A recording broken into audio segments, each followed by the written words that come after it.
Good evening, my dear friend. Tonight, I wish to tell you about one of the most curious cases Sherlock Holmes and I ever encountered. Even after all these years, when I sit beside a warm fire and hear the gentle crackle of burning logs, I find my thoughts drifting back to that quiet autumn morning in Baker Street. Outside our windows, a thin London fog softened the glow of the gas lamps, while the distant sound of carriage wheels rolled steadily over the damp streets.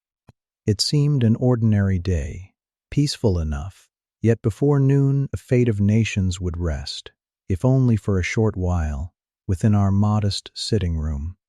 I have spoken before of Holmes's remarkable gifts, but there were rare occasions when even the greatest detective sensed that a matter carried unusual weight before a single clue had been examined. This was one of those mornings. I remember looking across at my old friend as he calmly arranged his papers, his sharp eyes betraying only the faintest spark of expectation.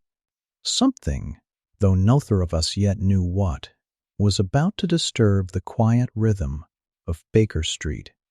The knock upon our door came neither hurried nor hesitant. It was measured, almost solemn. Hudson announced two distinguished gentlemen whose names were known throughout Britain. Their arrival was so unexpected that I rose at once, wondering what business could possibly bring men of such rank to our humble rooms. The first was the Prime Minister himself, a man whose face carried the burden of public duty with quiet dignity. Beside him stood the Secretary for European Affairs, younger in years, yet plainly worn by anxiety. Both gentlemen were carefully composed. I could see the strain in their eyes. Their expressions held the look of men who had passed a sleepless night. Holmes greeted them with his usual courtesy, offering chairs near the fireplace. For a few moments no one spoke. The silence itself seemed meaningful, broken only by the soft ticking of the mantel clock and the gentle hiss of rain against the window panes. At last the younger statesman drew a slow breath and explained that something of the utmost importance had disappeared only hours before. It was not gold, nor jewels, nor anything that an ordinary thief might seek. Instead, it was a single document whose value could scarcely be measured. Even now, many years later, I remember the calm manner in which Holmes listened. He neither interrupted nor hurried the account. His fingers rested lightly together, his eyes never leaving the speaker's face. I had often seen him speak in quiet state before. It was the stillness that came before his remarkable mind began its work. The visitors made one request before revealing further details. Absolute secrecy was essential. They feared that even involving the police might create consequences too serious to imagine. Holmes assured them that whatever they entrusted to him would remain in complete confidence. As I sat beside my friend, I confess I felt a quiet unease. Whatever lay behind this mystery was unlike any ordinary crime. The concern upon our visitors' faces spoke not merely of personal loss, but of dangers stretching far beyond London itself. Little did I know, as I watched the firelight dance across the room, that this gentle morning would lead Holmes and me into one of the most delicate investigations of our entire career. The Prime Minister remained silent for a moment, as though carefully weighing every word before he spoke. His hands rested upon the polished head of his umbrella, while the glow of the fireplace flickered gently across his thoughtful face. It was clear that this was not merely an official matter. The burden seemed personal, for the peace of Britain itself appeared to rest upon his shoulders. The Foreign Secretary then continued in a calm but troubled voice. Several days earlier, he received a highly confidential letter from a powerful ruler abroad. It had not arrived through the usual channels of diplomacy, nor had it been shared widely among government officials. Because of its exceptional importance, he had refused to leave it in his office safe overnight. Instead, each evening he carried it home in a locked dispatch box, believing it would be safer under his own roof. On the previous evening, before dressing for dinner, he had unlocked the box and confirmed that the letter remained inside. Later that night, after returning to his bedroom with his wife, he retired as usual. Neither of them had heard the slightest disturbance during the quiet hours before dawn. Yet, when morning arrived, the document had vanished. The dispatch box showed no sign of force. The lock remained secure. The room itself appeared untouched. Doors and windows had been carefully fastened throughout the night, and only a handful of trusted servants had access to that part of the house. Every ordinary explanation seemed to disappear as quickly as it appeared. Holmes listened without the slightest interruption. His face revealed nothing, though I had long since learned that silence often meant his thoughts were moving faster than anyone could imagine. He allowed the secretary to finish every detail before quietly asking several simple questions. Had anyone else known that the letter was being kept inside the dispatch box? The answer was almost no. Only a very small number of senior ministers had been informed that such a letter existed, and even among them, strictest secrecy had been demanded. Within the household itself, no servant had been told anything. Even the secretary's own wife, he assured us, knew nothing of the document. I noticed Holmes glanced thoughtfully toward the rain-speckled window before asking another question. Had anything similar ever happened before? Had important papers disappeared in the past? Again, the answer was no. The secretary explained that he had always treated official documents with the greatest care. Never once had a paper gone missing during his years in office. This single failure weighed heavily upon him. The room fell quiet once more. Outside, a passing carriage sent a gentle rhythm of horses' hoofs echoing through Baker Street.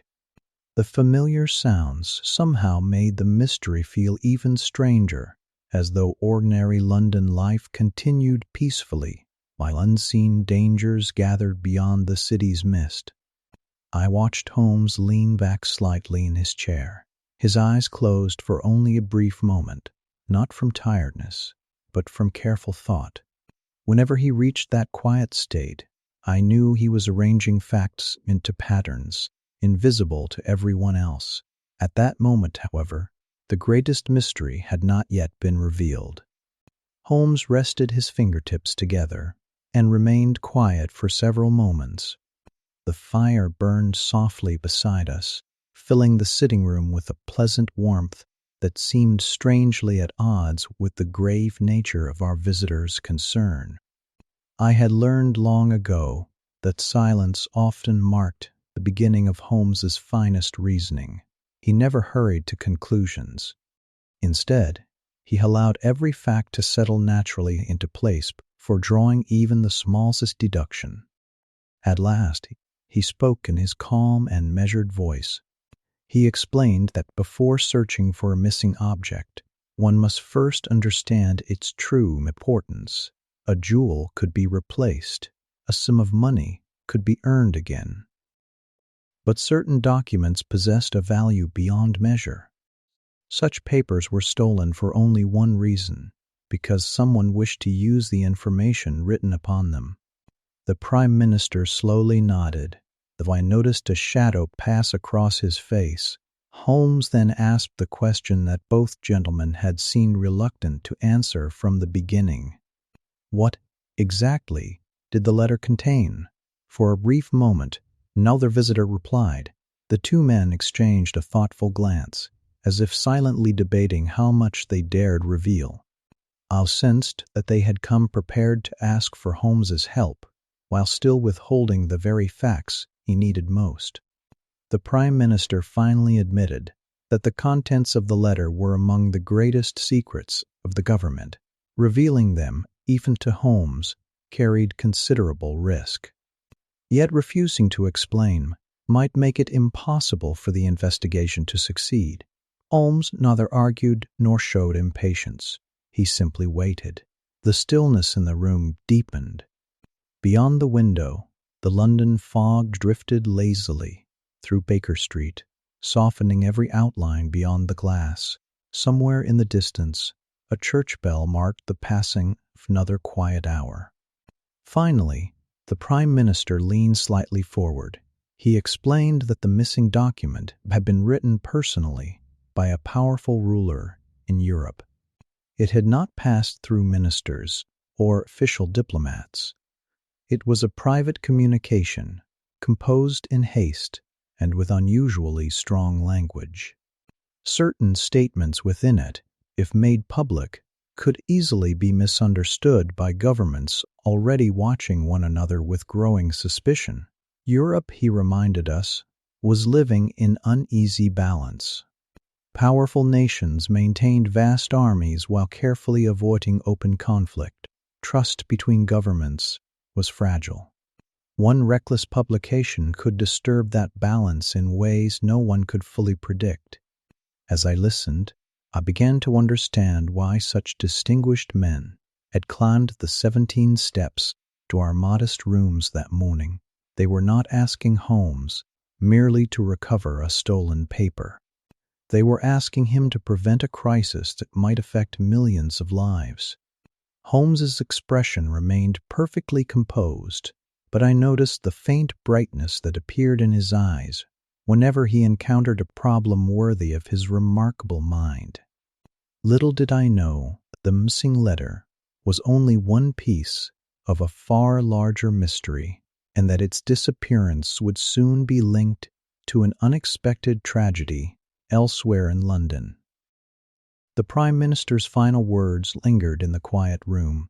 For a little while, no one spoke. I could hear only the gentle crackle of the coal fire and the soft tapping of rain against the windows of Baker Street.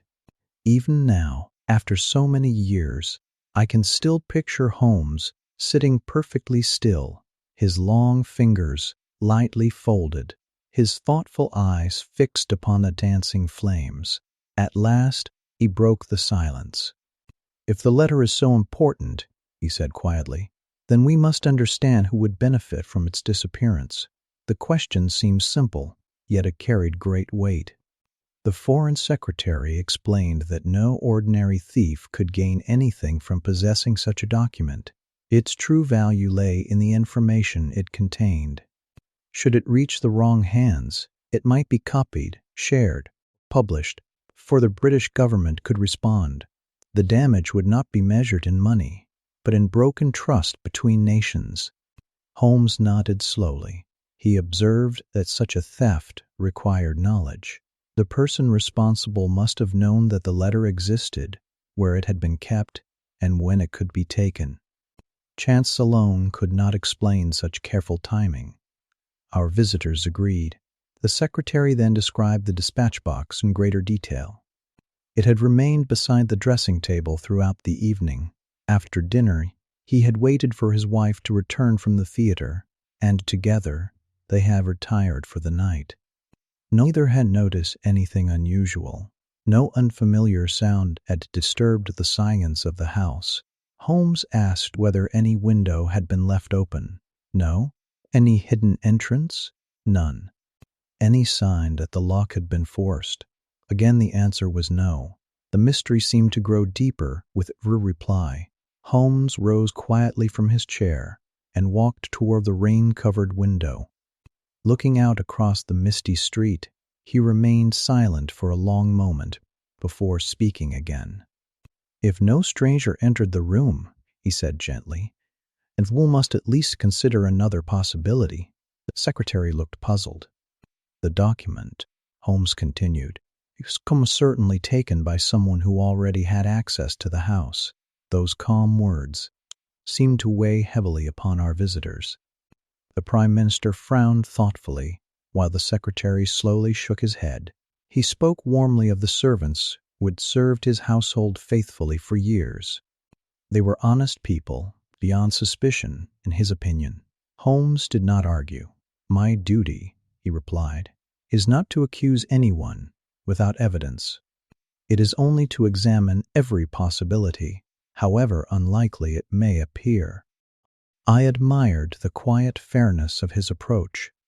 Holmes never allowed friendship, reputation, or social standing to replace careful reasoning. Every mystery began with facts, and every conclusion had to earn its place. The room grew silent once more. Outside, the fog drifted lazily beneath the gas lamps, while London carried on with its ordinary morning, unaware that within our small sitting room, the first careful steps were being taken towards solving a mystery whose consequences might reach far beyond England's shores. At that moment, Holmes's mind had already begun searching for the hidden path that no one else could yet see. The secretary lowered his head for a moment, plainly troubled by Holmes's careful suggestion. It was difficult for any honorable man to imagine that someone within his own household might have played a part in such a disaster. Yet, Holmes had not accused anyone. He merely followed the path that reason demanded, however uncomfortable that path might be. The Prime Minister, who had remained remarkably calm throughout the interview, spoke with quiet determination. He reminded us that the matter could not become public.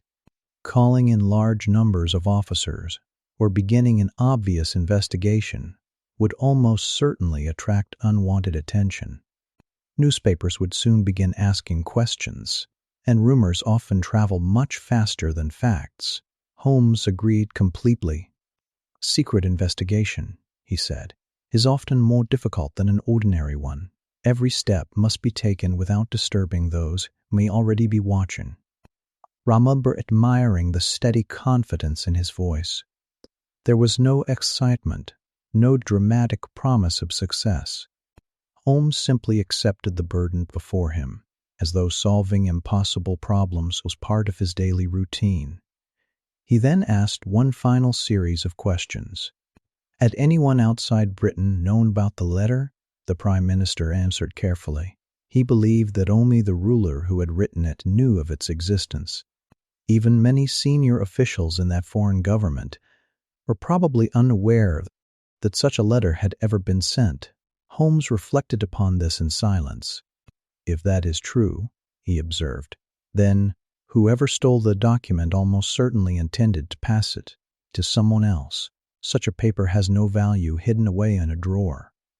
Its value lies in being delivered." Words settled heavily over the room. The Prime Minister quietly admitted that several powerful governments across Europe would gladly obtain such information. The continent, though peaceful on the surface, was filled with quiet rivalries. Alliances shifted, suspicions grew, and diplomats watched one another with constant care. One unexpected revelation might alter the balance between nations. Even as a medical man, with little interest in political affairs, I understood enough to appreciate the seriousness of the situation. Holmes was not merely searching for stolen property. He was racing against time itself. The detective finally rose from his chair and slowly crossed the room. "I believe," he said, "that my first task is not to examine the house where the letter disappeared." Both statesmen looked surprised. "Instead," Holmes continued, "I must learn whether any of the professional agents who trade in international secrets have suddenly changed their movements since last night." The Prime Minister's expression brightened slightly. He understood Holmes's meaning at once. If a stolen letter had already passed into the hands of an experienced foreign agent, there might still be the smallest chance of tracing its path before it vanished forever, beyond Britain's reach. As our distinguished visitors prepared to leave Baker Street, I could not help feeling that the investigation had scarcely begun. Yet Holmes already seemed to be looking several moves ahead, following invisible threads that the rest of us had not even noticed. The strangest part of the mystery was still waiting quietly in the shadows. When our distinguished visitors finally rose to leave, the room seemed strangely quiet once more. The fire continued its gentle crackle, and the familiar comfort of Baker Street slowly returned. Yet the calm was only on the surface. I could already sense that Holmes' thoughts were far from our sitting room. His mind had begun following unseen paths across London, searching for people whose lives were lived in secrecy. The Prime Minister thanked Holmes with quiet sincerity before both gentlemen departed. Their footsteps faded down the staircase, and a moment later, the front door closed behind them. For several minutes, Holmes neither moved nor spoke. He reached for his pipe, filled it with deliberate care, and settled into his favorite chair beside the fireplace. Thin ribbons of blue smoke drifted lazily upward as he stared into the glowing coals. Anyone unfamiliar with him might have mistaken his silence for idleness. I knew better. During such moments, his remarkable mind was arranging every known fact while searching for those still missing. At length, he spoke. "Watson," he said quietly, "this document cannot simply disappear without purpose." I agreed. "If someone has risked everything to obtain it," he continued, "then someone else must be waiting to receive it." His reasoning seemed perfectly sound. Such a letter could not be sold openly or hidden like stolen jewels. It possessed value only because certain powerful individuals would pay dearly for the knowledge it contained. Holmes rose and walked slowly toward the window. Outside, the autumn mists drifted between the rows of houses, softening the outlines of passing cabs and pedestrians.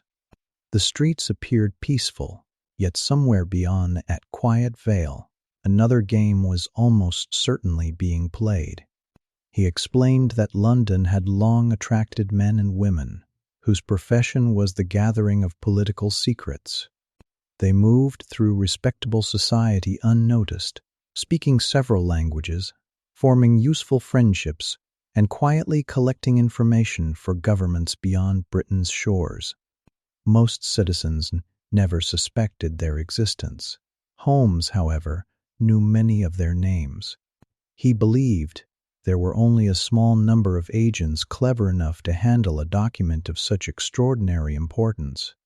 If one of them had suddenly vanished from his usual routine, or shown unusual activity since the previous evening, that change might provide the first genuine clue. I watched him reach for his coat and hat. "That," he said, with quiet confidence, "is where I shall begin."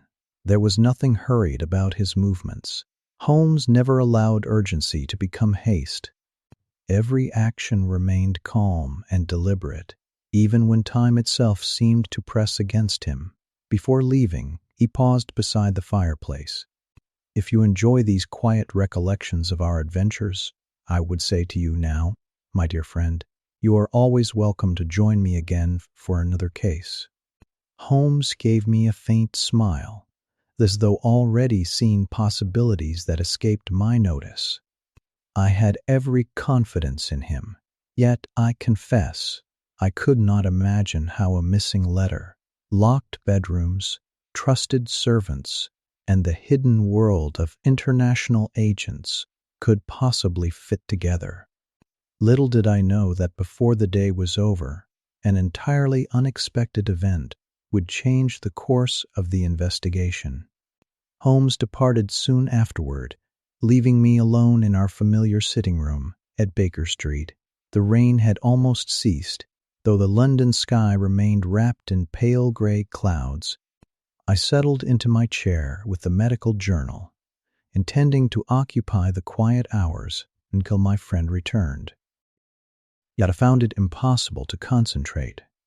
My thoughts continually drifted back to the extraordinary visit we had just received. How curious it seemed that the peace of nations might depend upon a single missing letter. Over the years, I had witnessed Holmes recover priceless jewels, expose dangerous criminals, and unravel mysteries that had baffled the finest minds in Scotland Yard. Even so, this case felt different.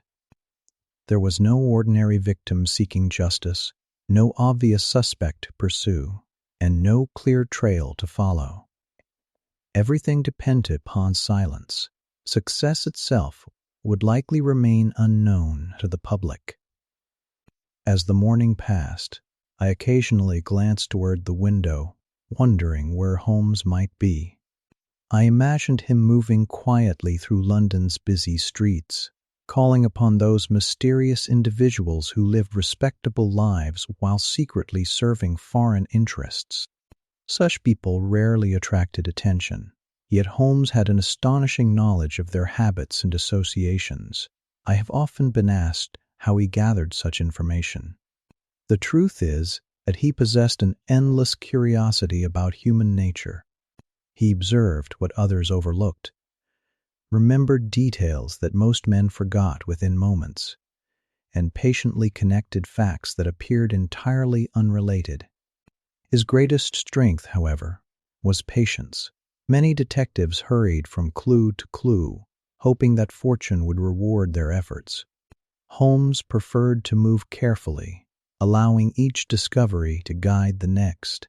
He once remarked to me that facts were like stars hidden behind clouds. They remained present, even when invisible, waiting only for the right moment to appear. Those words returned to me as I listened to the steady ticking of the mantel clock. The hours slipped by peacefully. Mrs. Hudson entered now and then to tend a fire or clear away the breakfast things. The ordinary sounds of the house brought a welcome sense of comfort. It was remarkable how normal Baker Street remained, while events of such importance unfolded beyond its walls. Shortly before midday, I heard footsteps upon the staircase and expected Holmes to return. Instead, another visitor arrived carrying the latest edition of the morning newspaper. As I unfolded its pages, one headline immediately caught my attention. A well-known gentleman had been found dead in his London residence during the previous night. The report described a violent death under deeply mysterious circumstances. At first I regarded it as yet another tragic crime in a city that rarely lacked such stories, but then my eyes reached the victim's name, Eduardo Lucas. I felt an unexpected chill. Only a short time earlier, Holmes himself had spoken of 3 individuals who might possess both the skill and the connections to handle a stolen state document. Eduardo Lucas had been one of them. Now, before Holmes had even begun his inquiry, one of those very men lay dead. At that moment, I could not imagine whether his death had ended the mystery, or whether it had only drawn Holmes one step closer to its hidden heart. I laid the newspaper upon my knee and read the account again, this time with far greater attention. The report described a quiet house in Westminster where the unfortunate Mr. Eduardo Lucas had been discovered shortly before midnight. A passing police constable had noticed that the front door stood slightly open. Finding no reply to his knock, he entered the house and came upon a scene of violent disorder. The room had plainly witnessed a desperate struggle. Chairs had been overturned, furniture pushed aside, and in the center lay the lifeless body of the owner. The weapon, according to the newspaper, had not been brought by the attacker. Instead, it had been taken from a decorative collection of Eastern arms displayed upon the wall. Death had come swiftly, yet one detail struck me more than any other. Nothing had been stolen. The room contained many valuable possessions, but they remained untouched. Drawers had not been emptied, cabinets had not been forced, and every appearance suggested that robbery had played no part in the tragedy. I leaned back in my chair, reflecting upon Holmes's conversation earlier that morning.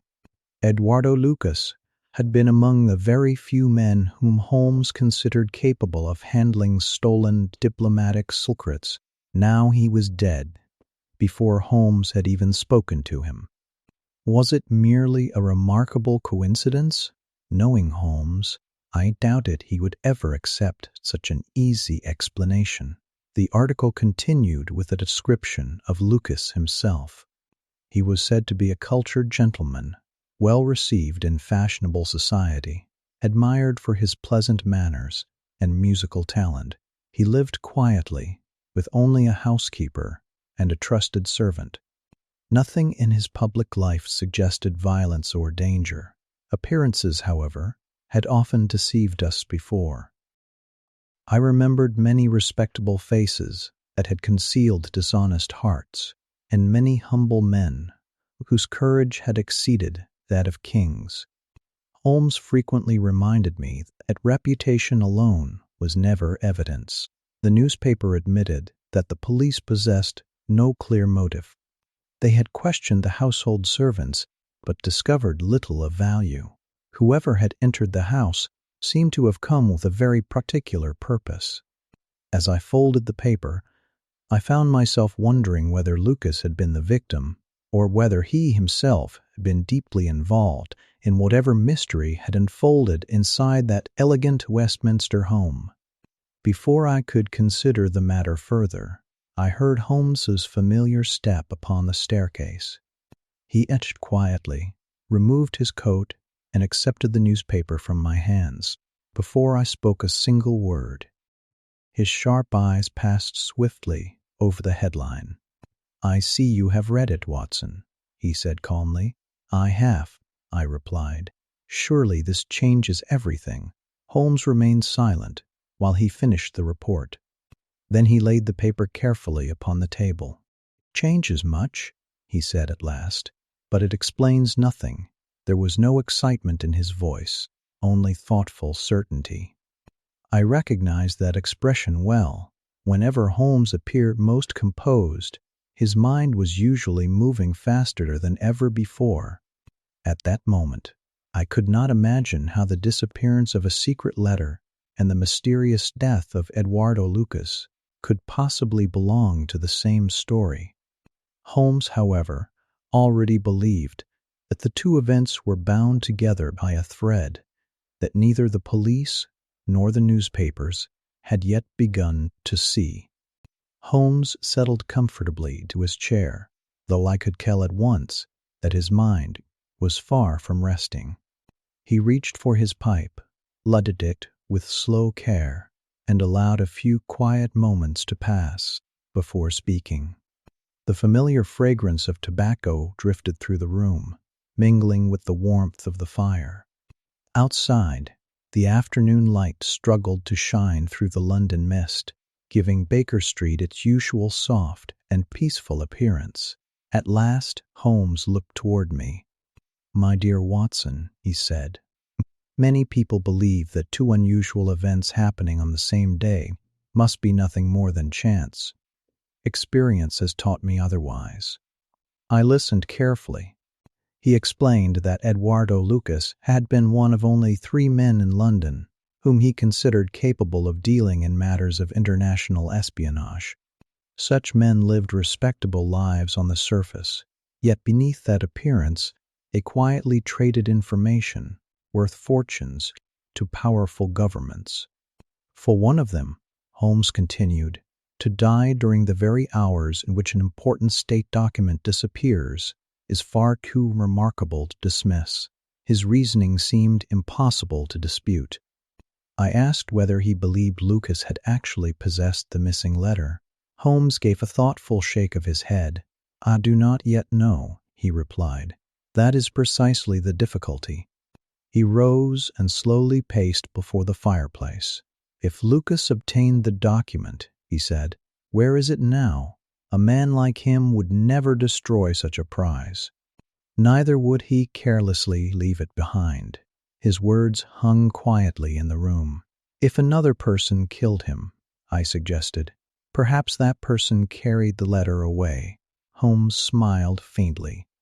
"Perhaps. Yet if that were true, we must ask another question. Why has nothing happened?"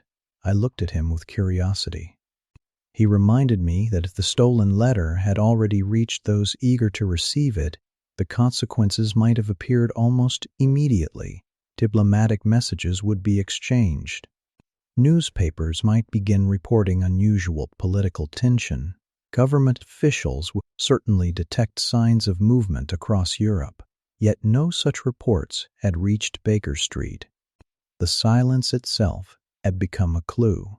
"It is often what does not happen," Holmes observed gently, "that deserves our closest attention." I found that thought both simple and remarkable. Holmes continued that someone, somewhere, still seemed to be holding the missing document rather than delivering it, until he understood why. Every other explanation remained uncertain. The afternoon grew quieter as we considered the problem together. The steady ticking of the clock seemed unusually loud, marking each passing minute, while the mystery refused to yield its secrets. Then Holmes reached for his hat. "I have no wish to remain here wondering," he said. "The official investigation into Lucas's death has already begun, and Inspector Lestrade is certain to be involved." He glanced toward me with the familiar expression that always promised another adventure. "I think it is time, Watson, that we paid our friends at Scotland Yard a visit." As I collected my coat, I felt a quiet mixture of curiosity and anticipation, which had accompanied me on so many journeys beside Sherlock Holmes. Little did I know that the house in Westminster would contain a small and puzzling detail that would prove far more important than anyone first imagined. The streets of London always possessed a certain quiet beauty on damp autumn afternoons. As Holmes and I left Baker Street together, the cool air carried the faint scent of rain, while a gentle mist drifted between the rows of old buildings. Horses moved at an easy pace along the roadway, their steady hoofbeats blending with the distant rattle of carriage wheels. The city seemed peaceful, almost sleepy, yet beneath that calm surface we knew that unseen events were unfolding. Holmes walked beside me without speaking. His hands rested comfortably behind his back, and his eyes wandered thoughtfully from one passing face to another. Anyone meeting him would have seen only a quiet gentleman taking an afternoon stroll. Only I knew that every observation, however ordinary it appeared, was being quietly stored away within his remarkable mind. After some distance, I broke the silence. "Do you expect Inspector Lestrade have learned anything useful?" Holmes smiled gently. "Lestrade is an honest and hard-working officer, Watson. He notices much that others overlook. His difficulty lies not in gathering facts, but in arranging them." It was a familiar opinion, and one I had heard many times before. Holmes respected the inspector's determination, even if he occasionally questioned his conclusions. As we continued toward Westminster, Holmes spoke again. "The police are investigating a murder. Their attention will naturally remain fixed upon the victim, the house, and whoever entered it." "And yours?" I asked. "My attention," he replied quietly, "remains fixed upon the missing document." The distinction seemed small, yet it revealed the difference between Holmes and almost every other investigator I had known. A murder was indeed a dreadful event, but Holmes believed it might only be one piece of a much larger puzzle. The death itself, tragic though it was, could not be understood until the fate of the stolen letter had also been explained. Before long, we reached the quiet street where Eduardo Lucas had lived. The elegant houses stood in orderly rows, their tall windows reflecting the pale afternoon light. Outside one doorway, A police constable remained on duty, while several curious onlookers lingered at a respectful distance, hoping to catch some glimpse of the investigation. The atmosphere was calm rather than dramatic. There were no excited crowds, no hurried officials, only the subdued stillness that often follows a shocking event. London had already begun returning to its ordinary rhythm. Even while questions remained unanswered, the constable recognized Holmes at once and admitted us without delay. We climbed the narrow staircase and entered the drawing room, where Inspector Lestrade awaited us. The inspector greeted Holmes warmly, though I noticed the tired look upon his face. It was clear he had spent many long hours examining every corner of the house. "I am glad you have come, Mr. Holmes," he said. "Most of the mystery appears straightforward enough now, but there is one curious little detail that refuses to satisfy me." Holmes's eyes brightened almost imperceptibly. In my experience, never an experienced policeman described something as curious. Holmes listened with the greatest attention. I had no idea that this seemingly minor detail would soon become the first truly significant clue in one of the most delicate investigations we had ever undertaken. Inspector Lestrade welcomed us with his usual good nature, though he often found himself competing with Holmes in matters of investigation. There was genuine respect between them. The inspector understood that my friend possessed an unusual way of looking at difficult cases, and on more than one occasion, that talent had led them both to the truth. The drawing room where the tragedy had taken place was now quiet and orderly. Whatever signs of struggle had filled the newspapers had been carefully examined by the police. Chairs had been returned to their places, and the scattered furniture had been arranged once more. Only one dark stain upon the carpet remained as a silent reminder of the dreadful events of the previous evening. I glanced around the elegant room. Everything spoke of refined taste. Fine paintings hung upon the walls, polished furniture reflected the afternoon light, and a handsome writing desk stood near the window. Nothing suggested that its owner had lived a dangerous life. Indeed, it seemed the comfortable home of a gentleman who appreciated beauty and quiet surroundings. Lestrade observed my expression. "Strange, is not it, doctor?" he said. "Nothing appears missing. Money, valuable ornaments, even important papers, remain untouched." Holmes slowly walked through the room without replying. His eyes moved from object to object with calm precision. He neither hurried nor lingered. Each step seemed deliberate, each glance carefully measured. At last he paused before the wall where an impressive collection of decorative weapons had been displayed. "The weapon came from here?" he asked. Lestrade nodded. "It appears so. One dagger was removed during the struggle."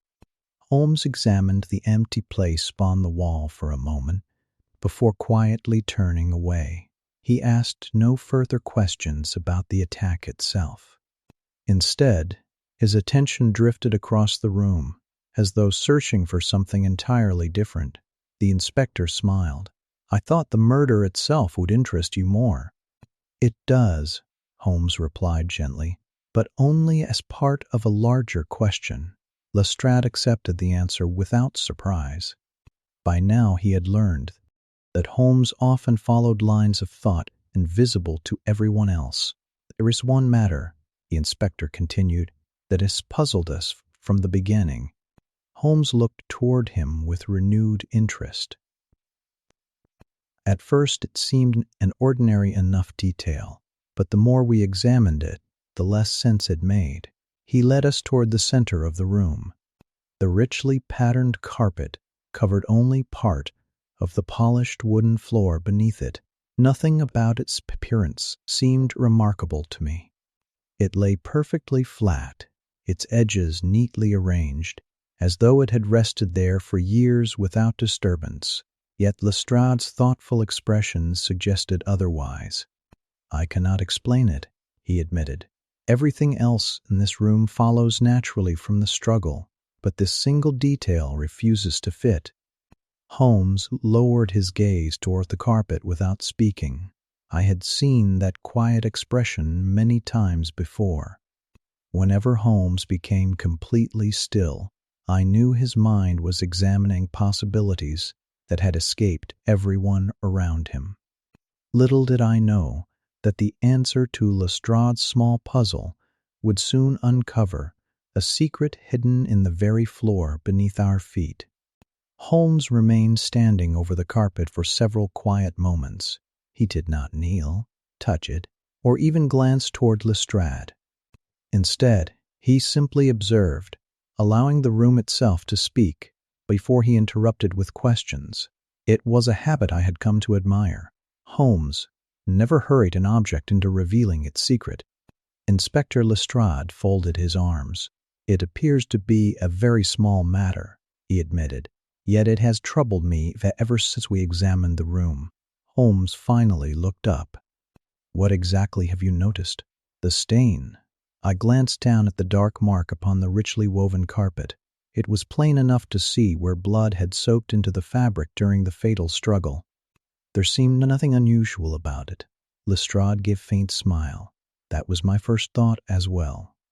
He then explained that once the official examination of the room had been completed, the officers had lifted the carpet so that the polished wooden floor beneath could be cleaned and inspected. Naturally, they expected to find another stain directly underneath, where the blood must surely have soaked through. Instead, they found clean wood. For a brief moment I thought I had misunderstood him. "No stain at all?" I asked. "None beneath that spot," Lestrade replied. He paused before continuing. "Yet only a short distance away, beneath another part of the carpet, there was a second blood stain upon the wooden floor." I looked from the inspector to Holmes, uncertain what to make of such an odd discovery. The explanation seemed impossible. If blood had fallen in one place, why should the mark beneath appear somewhere else? Holmes's expression changed ever so slightly. It was not surprise, but quiet interest. "May I see it?" he asked. Without hesitation, Lestrade bent down and carefully lifted one corner of the carpet. A polished wooden floor appeared beneath it, bright in the afternoon light. Near one edge lay a dark stain upon the timber itself. Holmes studied both marks in complete silence. Then, almost absent-mindedly, he adjusted the carpet a little with the toe of his shoe before looking back at the inspector. "It seems quite simple," he said calmly. Lestrade blinked. "Simple." "The carpet has been turned around." The inspector stared for a moment before following Holmes's reasoning. "Because the carpet was nearly square and not fixed to the floor, someone could easily have rotated it after the crime. Once turned, the stain upon the carpet no longer rested above the stain on the wood beneath." Lestrade slowly nodded. "Yes," he admitted, "that much is obvious now. But that only creates another question." Holmes waited. "Who moved it?" the inspector asked quietly. "And why?" The room fell silent once more. I noticed a faint brightness appear in Holmes's eyes. It was the familiar look that told me some hidden piece of the mystery had finally begun to shift into place. At that moment, I sensed that the answer was lying much closer than any of us had imagined, perhaps hidden beneath our very feet. Holmes did not answer Lestrade's question immediately.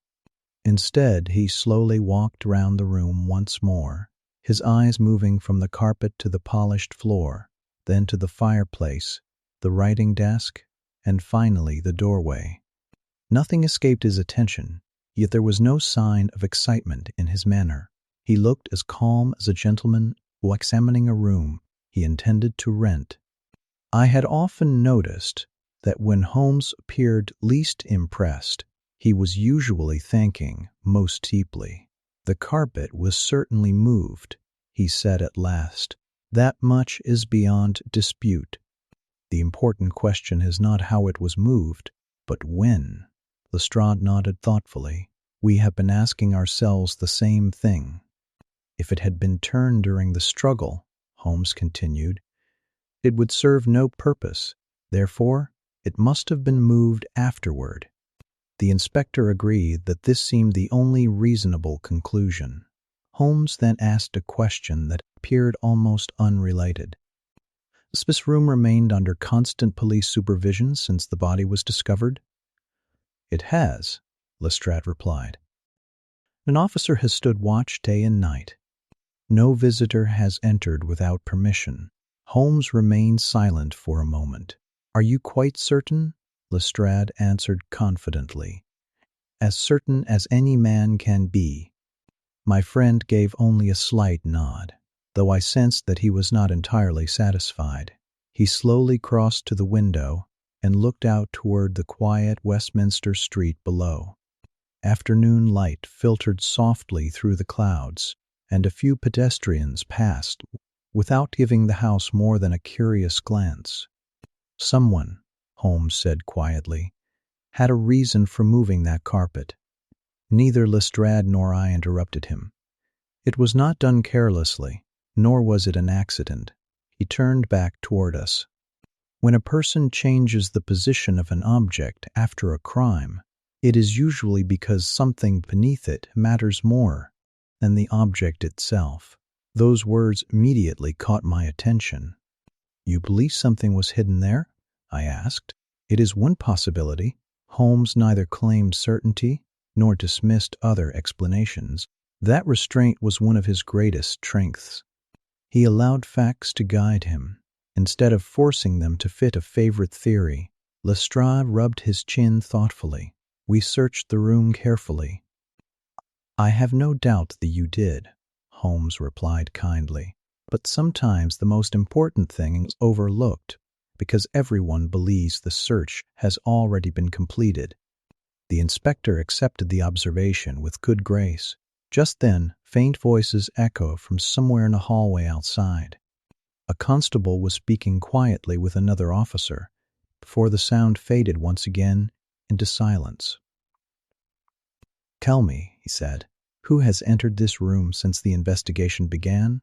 Lestrade began recalling each visitor one by one. Every officer, every official, every servant had been carefully recorded. As he spoke, Holmes' thoughtful expression returned. I had the distinct feeling that he was no longer searching for the murderer alone. He was searching for someone who had quietly returned to this room after the tragedy, someone whose purpose had nothing to do with violence, but everything to do with the hidden secret that still lay waiting to be discovered. The quietest visitor, I suspected, might soon prove to be the most important of them all. Lestrade paused for a moment before answering Holmes's question. He prided himself on careful procedure, and I could see that he was mentally reviewing every person who had crossed the threshold since the investigation had begun. "There have been only the officers assigned to the case," he said at length. "The doctor, the coroner, a photographer, and a few officials connected with the inquiry. No one else has been allowed to wander through the house." Holmes nodded thoughtfully. "And the constable at the front door has remained at his post throughout, without interruption." Again Holmes fell silent. He slowly walked back toward the carpet, studying it from another angle. The afternoon light entered through the tall window, casting long reflections across the polished floorboards. Everything appeared perfectly ordinary, yet Holmes's attention remained fixed upon that single section of the room. "I cannot escape one conclusion," he murmured. Lestrade looked at him expectantly. If the carpet was turned after the crime, then someone wished to conceal, or perhaps recover, something connected with the floor beneath it. The inspector considered this carefully. "Well, found nothing," Holmes smiled faintly. Perhaps because whatever was there is no longer there. Those simple words changed the atmosphere of the room. Until then, we had all been thinking only about what might still be hidden. Holmes reminded us that an empty hiding place could be just as important as a full one. I confess the thought had not occurred to me. Holmes bent slightly, examining the edges of the carpet without disturbing it. His movements were so gentle that they scarcely seemed noticeable. He was not searching hurriedly, but allowing every detail to reveal itself in its own time. "The person who moved this carpet," he said quietly, "must have known exactly what he or she was looking for." Lestrade frowned. "You think it was not simply curiosity?" "No." Holmes straightened once more. "Curious people look around a room. They do not quietly alter its furnishings without reason." The inspector gave a slow nod of agreement. Outside, the distant sound of carriage wheels drifted through the window before fading once again into the quiet of Westminster. The peaceful afternoon seemed strangely removed from the mystery surrounding us. Holmes turned towards Lestrade once more. "I should very much like to speak with the constable who has been guarding this house." "The fellow outside?" "The very one." Lestrade appeared slightly surprised. "You suspect him?" "I suspect no one," Holmes answered gently, "but I always prefer to hear a story from the person who actually witnessed events, however ordinary those events may seem." That was another of Holmes's habits I greatly admired. He never dismissed small observations simply because others considered them unimportant. A forgotten visitor, a misplaced object, or an innocent remark often proved more valuable than the most dramatic discovery. As Lestrade stepped into the hallway to summon the constable, Holmes quietly folded his hands behind his back and gazed once more toward the mysterious carpet. I had the unmistakable feeling that we stood only moments away from uncovering the first real break in the entire investigation, though none of us yet knew exactly where it would lead. A few moments later, the constable entered the room. He was a broad-shouldered, honest-looking man, whose expression suggested more embarrassment than confidence. His helmet rested beneath one arm, and he stood respectfully before Inspector Lestrade, awaiting whatever questions might follow. Holmes greeted him kindly. "There is no need to be uneasy, officer," he said. "We merely wish to understand everything that has happened since this house came under your care." The constable seemed grateful for the gentle tone. "I have done my best, sir," he replied. "I have no doubt of that." Lestrade explained the strange matter of the turned carpet, and then asked whether anyone had entered the drawing-room while he was on duty. The constable hesitated, only for the briefest moment. Holmes noticed it immediately. "You are trying to remember something," he said quietly. "Take your time." The officer lowered his eyes. "Well, sir, there was one small incident." Lestrade looked up sharply. "What incident?" It did not seem important. Holmes remained perfectly calm. "Tell us exactly what occurred." The constable explained that, on the previous evening, a young lady had arrived at the house. She appeared respectable and ill-spoken, and she said she had read about the murder in the newspapers. She wondered whether she might briefly look inside the room where the tragedy had taken place. Lestrade frowned. "You allowed her to enter?" The constable shifted uneasily. "I believed no harm could come of it, sir. She remained only a short while." Holmes asked no accusing questions. Instead, he simply encouraged the man to continue. The officer described how the visitor had stepped quietly into the room and gazed around in silence. Then, quite unexpectedly, she seemed overcome by emotion. Her face turned pale, and she collapsed onto the carpet as though she had fainted.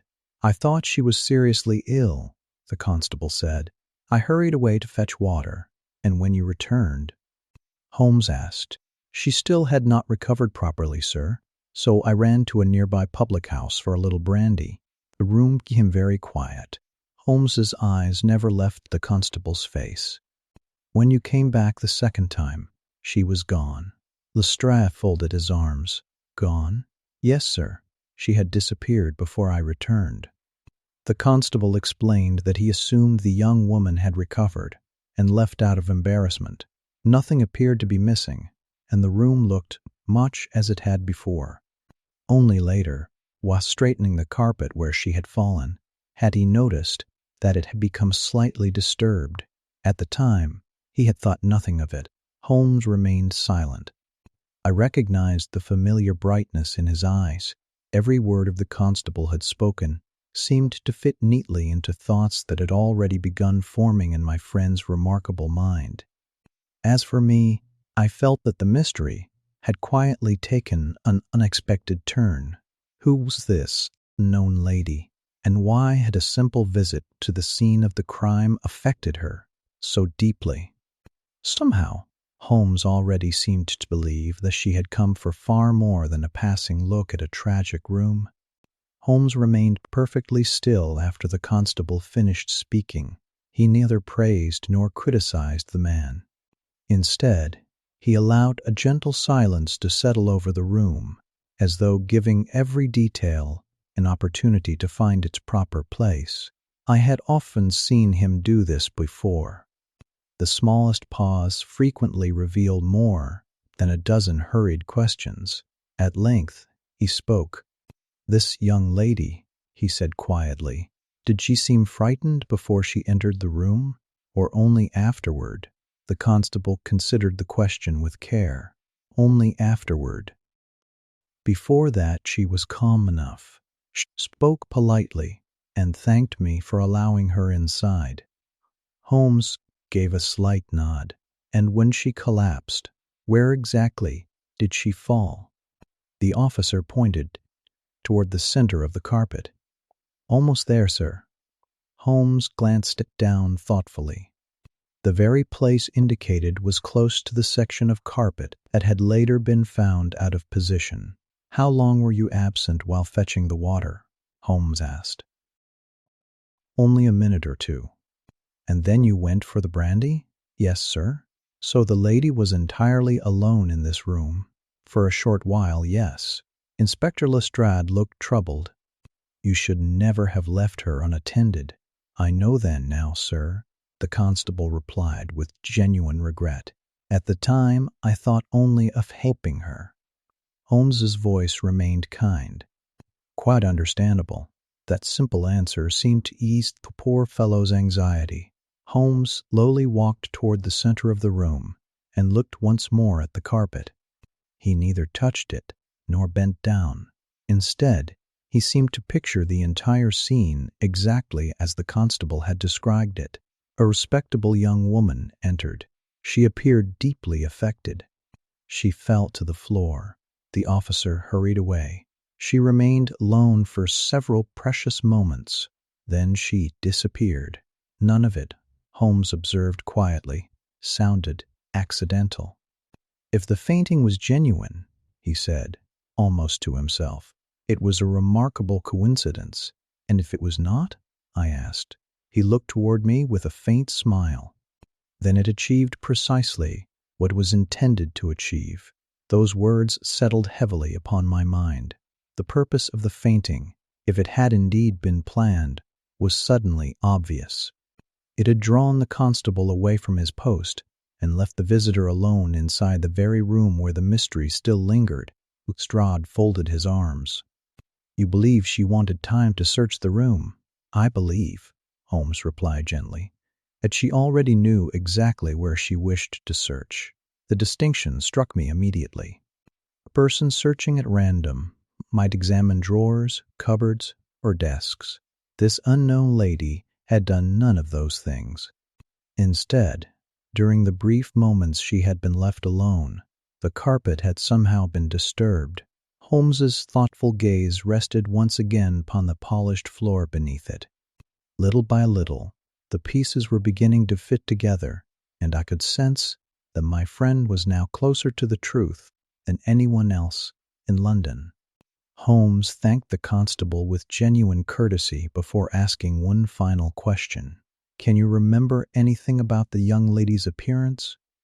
The officer reflected for a few moments.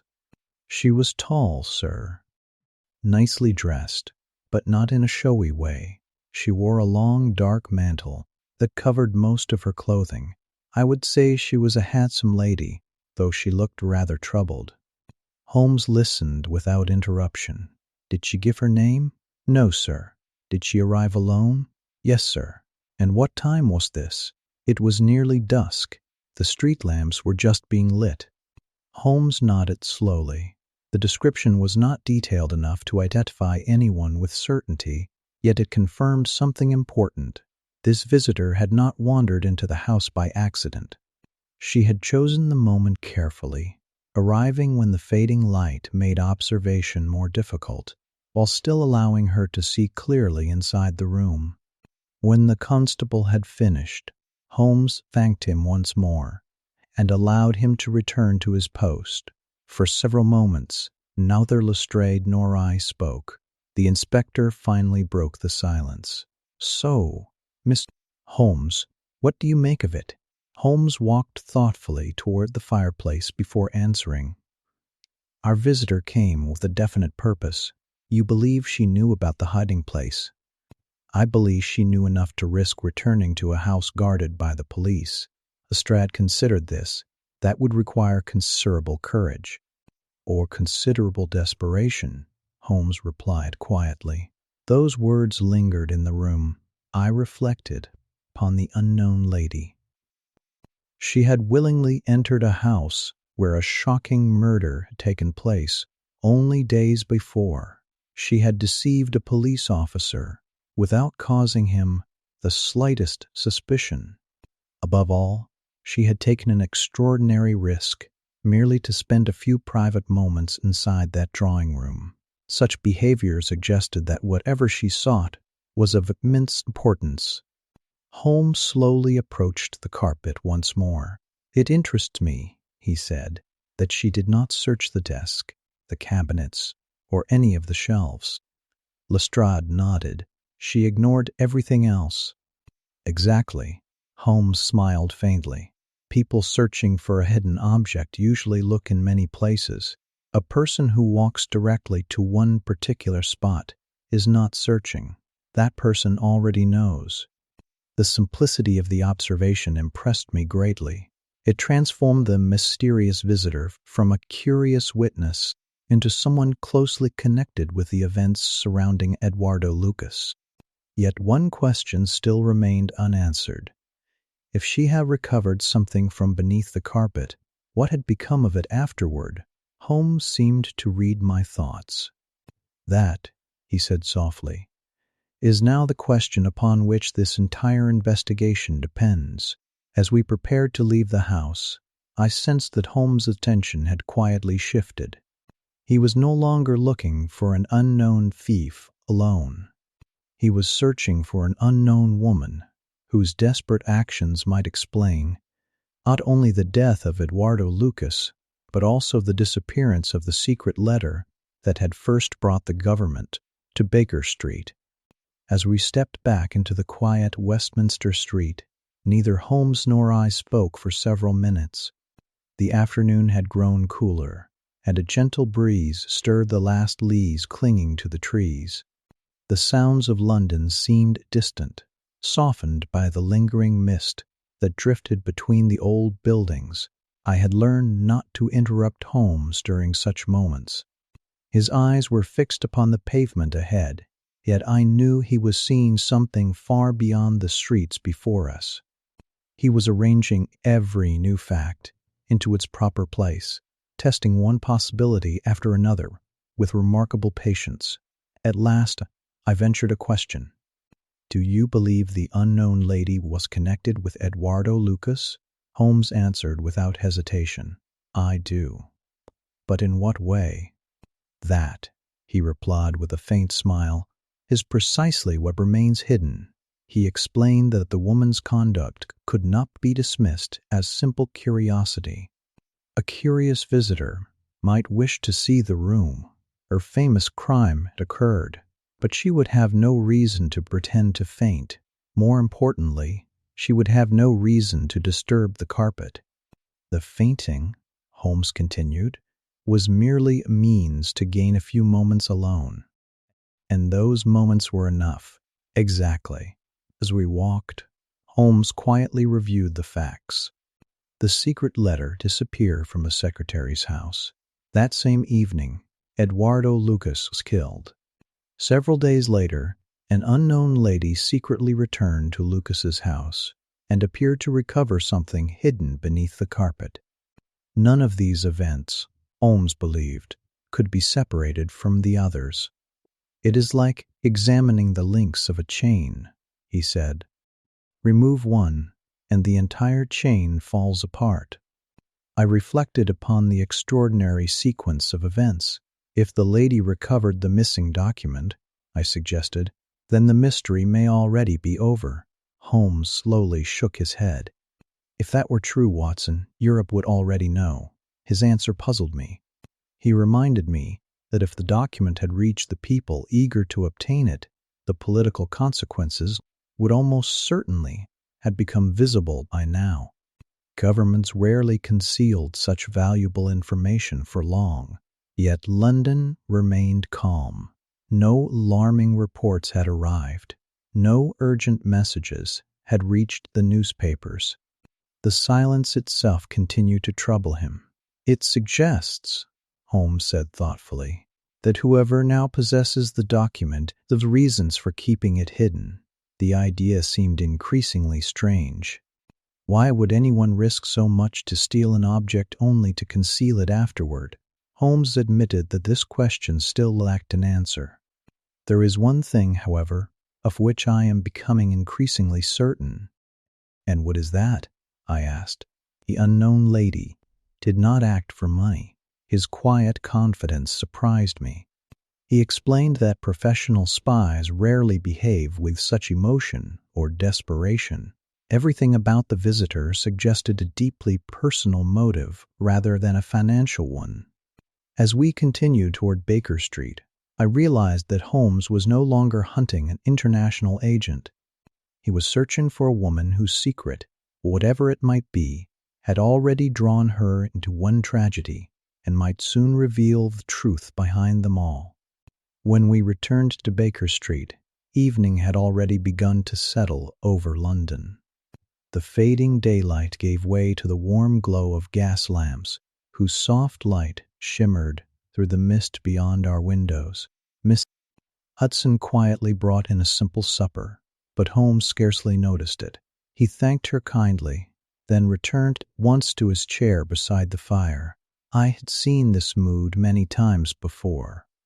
When a case refused to reveal its true shape, Holmes would often withdraw into long periods of silent thought. He neither complained nor showed frustration. Instead, he patiently revisited every known fact, trusting that somewhere among them lay the single detail that would illuminate all the rest. For a long while, the only sounds in the room were the ticking of the mantel clock and the gentle crackling of the fire. At last, Holmes spoke. "Watson, there is one thing that troubles me more than any other." I looked up from my notebook. "The woman's return to Lucas's house?" "Yes, but not merely her return." He leaned forward slightly. "Consider her actions. She risked being recognized. She entered a house watched by the police. She devised a clever distraction to gain only a few moments alone. Such risks are taken only when failure would be unbearable." His words made perfect sense. "If she succeeded," I said, "then whatever she recovered must have been priceless to her." Holmes nodded. "Priceless, certainly, but perhaps not valuable in the ordinary sense." He explained that people often confused value with money. Some objects could not be measured in coins at all. A single letter, a diary, or a private document might hold immense importance to one individual while appearing worthless to everyone else. That thought lingered in my mind. "Then perhaps," I suggested, The object hidden beneath a carpet was not the government document. Holmes smiled. An excellent possibility. It was one of the few occasions when I felt I had genuinely contributed to the discussion. If another paper had been concealed there, I continued, the lady may have come only to recover her own possession. Holmes rose and began pacing slowly before the fireplace. If that is true, he said thoughtfully, then we must ask ourselves another question. How did she know where Lucas had hidden it? The answer escaped me. Only someone present in the room at the very moment it was concealed could possess such knowledge. Holmes stopped walking. Exactly. He had reached the same conclusion. The unknown woman had almost certainly witnessed Lucas placing something beneath the carpet before his death. That realization transformed the entire investigation. She was no longer a distant observer who arrived after the tragedy. She had been connected to the final moments of Eduardo Lucas's life. Outside, the wind whispered softly along Baker Street, while the fire cast long shadows across the familiar walls of our sitting room. Holmes stood quietly with one hand resting upon the mantelpiece. I believe, he said at last, that we are very close to identifying our mysterious visitor. Little did I know that the next clue would come, not from Scotland Yard, but from a visitor whose arrival would alter the direction of the case once again. The following morning, Baker Street returned to its familiar rhythm. A gentle rain had washed the streets during the night, leaving the air fresh and cool. From our sitting room window, I watched tradesmen opening their shops, while early carriages rolled steadily through the mist. It was one of those peaceful London mornings that seemed entirely ordinary. Though I had learned that appearances often concealed remarkable events, Holmes had risen early. When I entered the sitting room, I found him seated beside the fire with several newspapers spread across the table. He was not reading them in the usual sense. Instead, he compared small details from one report to another, searching for differences rather than similarities. You were looking for contradictions, I remarked. Precisely, Watson, he replied. Facts are useful, but contradictions are often even more valuable. He folded one newspaper and set it aside. Everything reported about Lucas's death agrees remarkably well. That alone makes me cautious. I smiled. Most detectives would welcome agreement. Perhaps, Holmes answered gently. I prefer to discover what everyone has overlooked.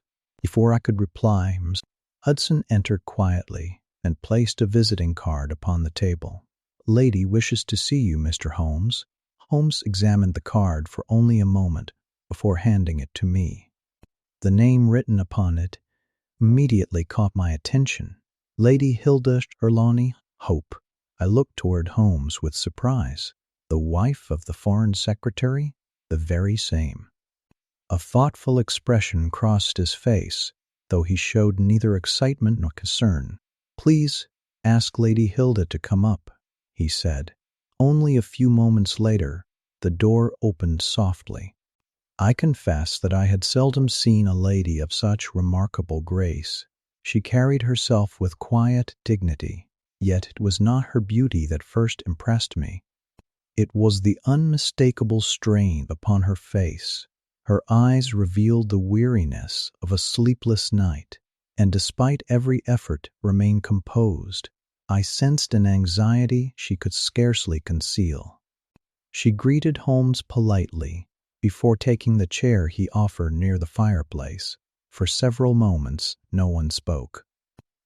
The silence was gentle rather than uncomfortable, broken only by the quiet ticking of the clock and the faint sound of rain against the window. At last, Lady Hilda looked directly at Holmes. Holmes, she said softly, I have come to ask a favor of you. Her voice was calm, yet beneath it I detected deep urgency. Holmes inclined his head with perfect courtesy.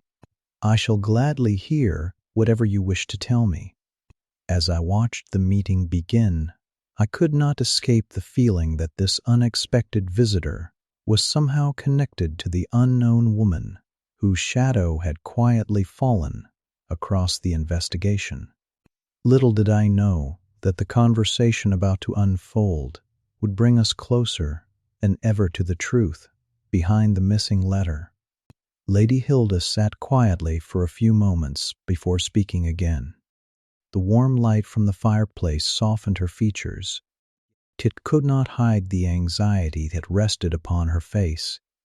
I had often attended patients who tried bravely to conceal their distress, and I recognized the same effort in her calm expression. Whatever had brought her to Baker Street weighed heavily upon her mind. "Mr. Holmes," she began, "I hope you will forgive this unexpected visit." Holmes inclined his head. "There is nothing to forgive, Lady Hilda." She clasped her gloved hands together before continuing. "My husband visited you yesterday regarding an important matter." "He did. I hope you will not think poorly of me for asking questions, which perhaps I have no right to ask." Holmes remained perfectly courteous. "You may ask whatever you wish." She lowered her eyes for a moment. "My husband has always been devoted to his public duty. There are many official matters which he never discusses at home, and I have respected that silence throughout our marriage." Her voice remained steady, though I noticed the slightest hesitation before her next words. "Yet yesterday I saw him more troubled than I have ever known him. Whatever has happened has caused him profound distress." She looked earnestly toward Holmes. "I do not ask you to betray any confidence.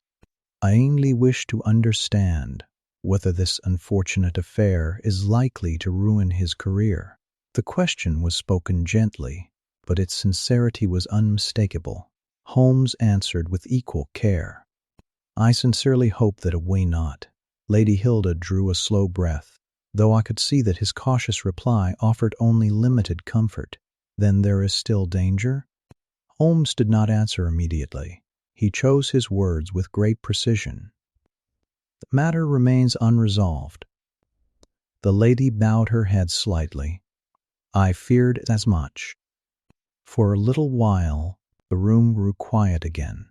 Outside, a passing carriage rolled slowly along Baker Street, its wheels sending a soft echo through the damp morning air. The peaceful sounds seemed strangely distant from the anxious conversation unfolding beside our fire. Lady Hilda then asked another question. "Has the missing document been recovered?" Holmes regarded her thoughtfully. "I am afraid I cannot discuss the details of my investigation." She accepted the answer with admirable composure. "I understand." Yet I could not help noticing how carefully she watched Holmes's face, as though hoping to discover something that his words did not reveal. Even now, many years later, I remember that quiet exchange. There was nothing dramatic in her manner. She neither pleaded nor argued, and yet I sensed that every answer Holmes gave mattered deeply to her. As she rose slightly in her chair, preparing to ask another question, I observed Holmes studying her with the calm attention he usually reserved for the most important witnesses. Little did I realize that my friend had already noticed several small details which suggested that Lady Hilda knew far more about the mystery than she had yet admitted. Holmes answered Lady Hilda with his usual courtesy, yet he offered no information beyond what duty allowed. I had often admired his ability to remain both kind and cautious. He never forgot that a client's confidence was a trust that could not be broken, no matter how persuasive another person's request might be. Lady Hilda seemed to understand this. "I see that you cannot speak freely," she said softly. "I would not ask you to betray my husband's confidence." Holmes inclined his head. "I am grateful for your understanding." She remained silent for a few moments, her gaze resting upon the glowing fire. The room felt unusually peaceful. Outside, the rain had become little more than a gentle whisper upon the window panes, and somewhere along Baker Street, a newspaper seller called out the morning headlines. At length, she spoke again. "May I ask only one more question, if I am able to answer it?" She looked directly at Holmes. "Is the missing document so important that its loss could affect the safety of the country?" The question was carefully phrased, yet I sensed that it carried far greater meaning than its simple words suggested. Holmes reflected before replying. "It is certainly regarded as a matter of the highest importance." Lady Hilda closed her eyes briefly, as though confirming a fear she had long struggled to dismiss. When she looked up once more, her expression had changed. The uncertainty remained, but there was now something else beneath it, quiet resolve that I found difficult to explain. She thanked Holmes sincerely for receiving her. "I have taken enough of your time," she said. "You have treated me with great kindness." Holmes rose as she prepared to leave. "I hope," he said gently, "that this unhappy matter may soon be brought to a satisfactory conclusion." "So do I," she replied. There was a softness in her voice that lingered in my thoughts even after she had departed. We listened as her footsteps faded down the staircase. Hudson quietly closed the front door behind her, and once again the familiar silence of Baker Street settled around us. I turned toward Holmes. She seemed deeply concerned for her husband. She did, and entirely sincere. Holmes remained standing beside the fireplace. "I believe her concern is genuine, Watson." He paused thoughtfully. "But concern alone does not explain every question she asked." I looked at him with curiosity. He reminded me that Lady Hilda had shown remarkable interest in learning whether the document had been recovered and whether her husband's future remained secure. She had been careful ever to ask about ordinary details. Instead, every question had touched the very heart of the mystery. "It is almost," Holmes said quietly, "as though she already understands far more than she wishes anyone to suspect." His words surprised me. Until that moment, I had regarded Lady Hilda simply as a devoted wife, distressed at her husband's anxiety. Holmes, however, had begun to see her in a very different light. At that moment, I could not imagine how closely her own story might be connected to the missing letter that had brought the fate of nations to our quiet rooms in Baker Street. After Lady Hilda departed, Holmes remained standing near the fireplace, with his hands clasped behind his back. He watched the dancing flames for several quiet moments, saying nothing. I had long since learned that such silence often meant he had noticed something that had escaped me entirely. At length I spoke. "You seem to think her visit was more significant than it appeared." Holmes turned toward me with a thoughtful smile. "My dear Watson, people rarely ask questions without revealing something of themselves. I thought she merely wished to understand her husband's difficulties. I have no doubt that she does." He resumed his slow walk across the room. "But notice what she did not ask. I considered our conversation carefully. She never asked who might have stolen the document, precisely, nor how the investigation was progressing. Quite so."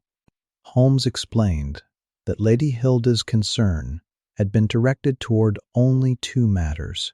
First, whether the missing document had been recovered. Second, whether the loss of that document would destroy her husband's reputation.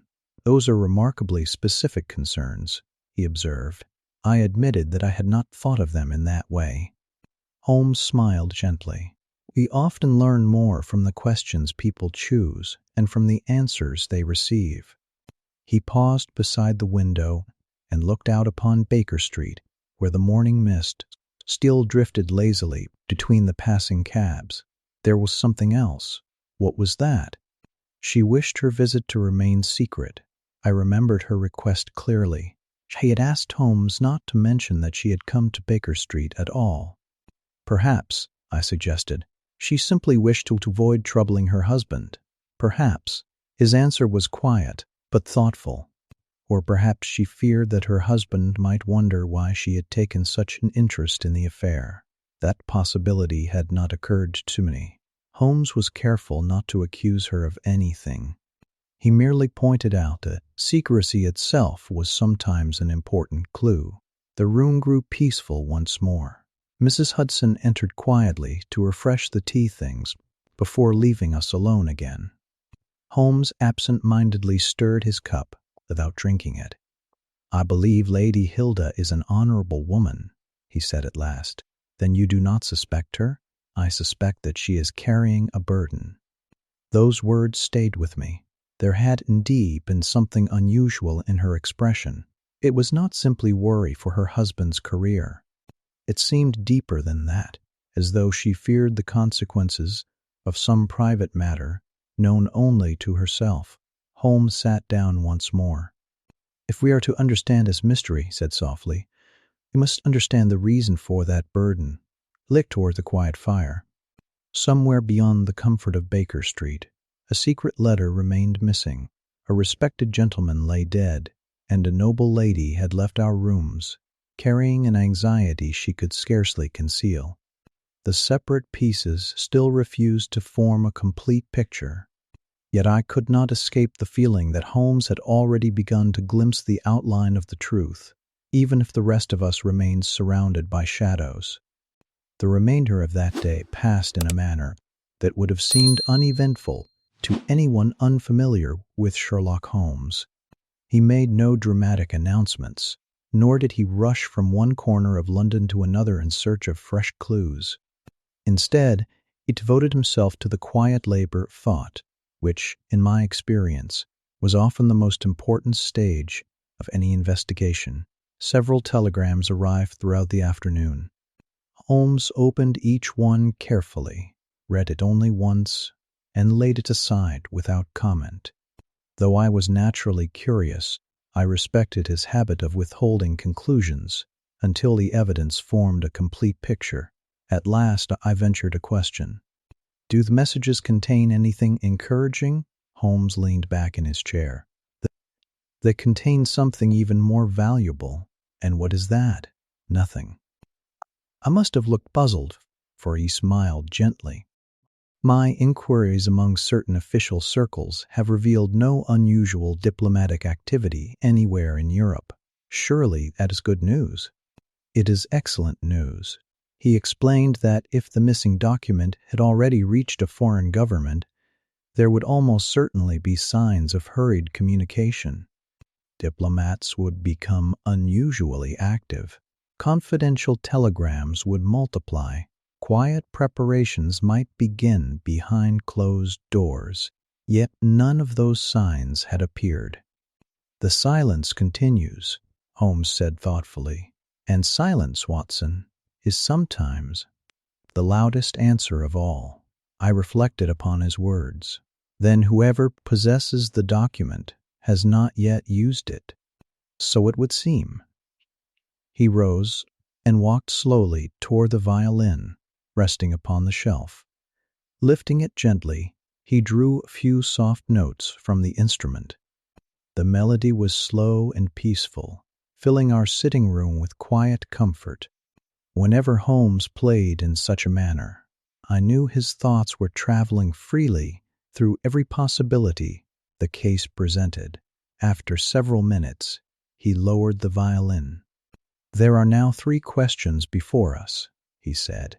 I waited. "Who removed the document from the dispatch box?" He paused.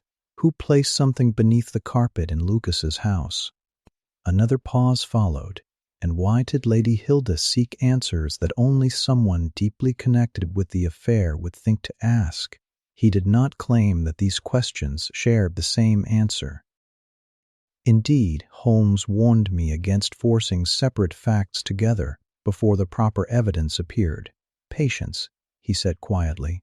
"The truth has its own pace." Even now, I remember how reassuring those words sounded. Holmes never became discouraged. simply because the final answer remained hidden. He trusted reason more than fortune.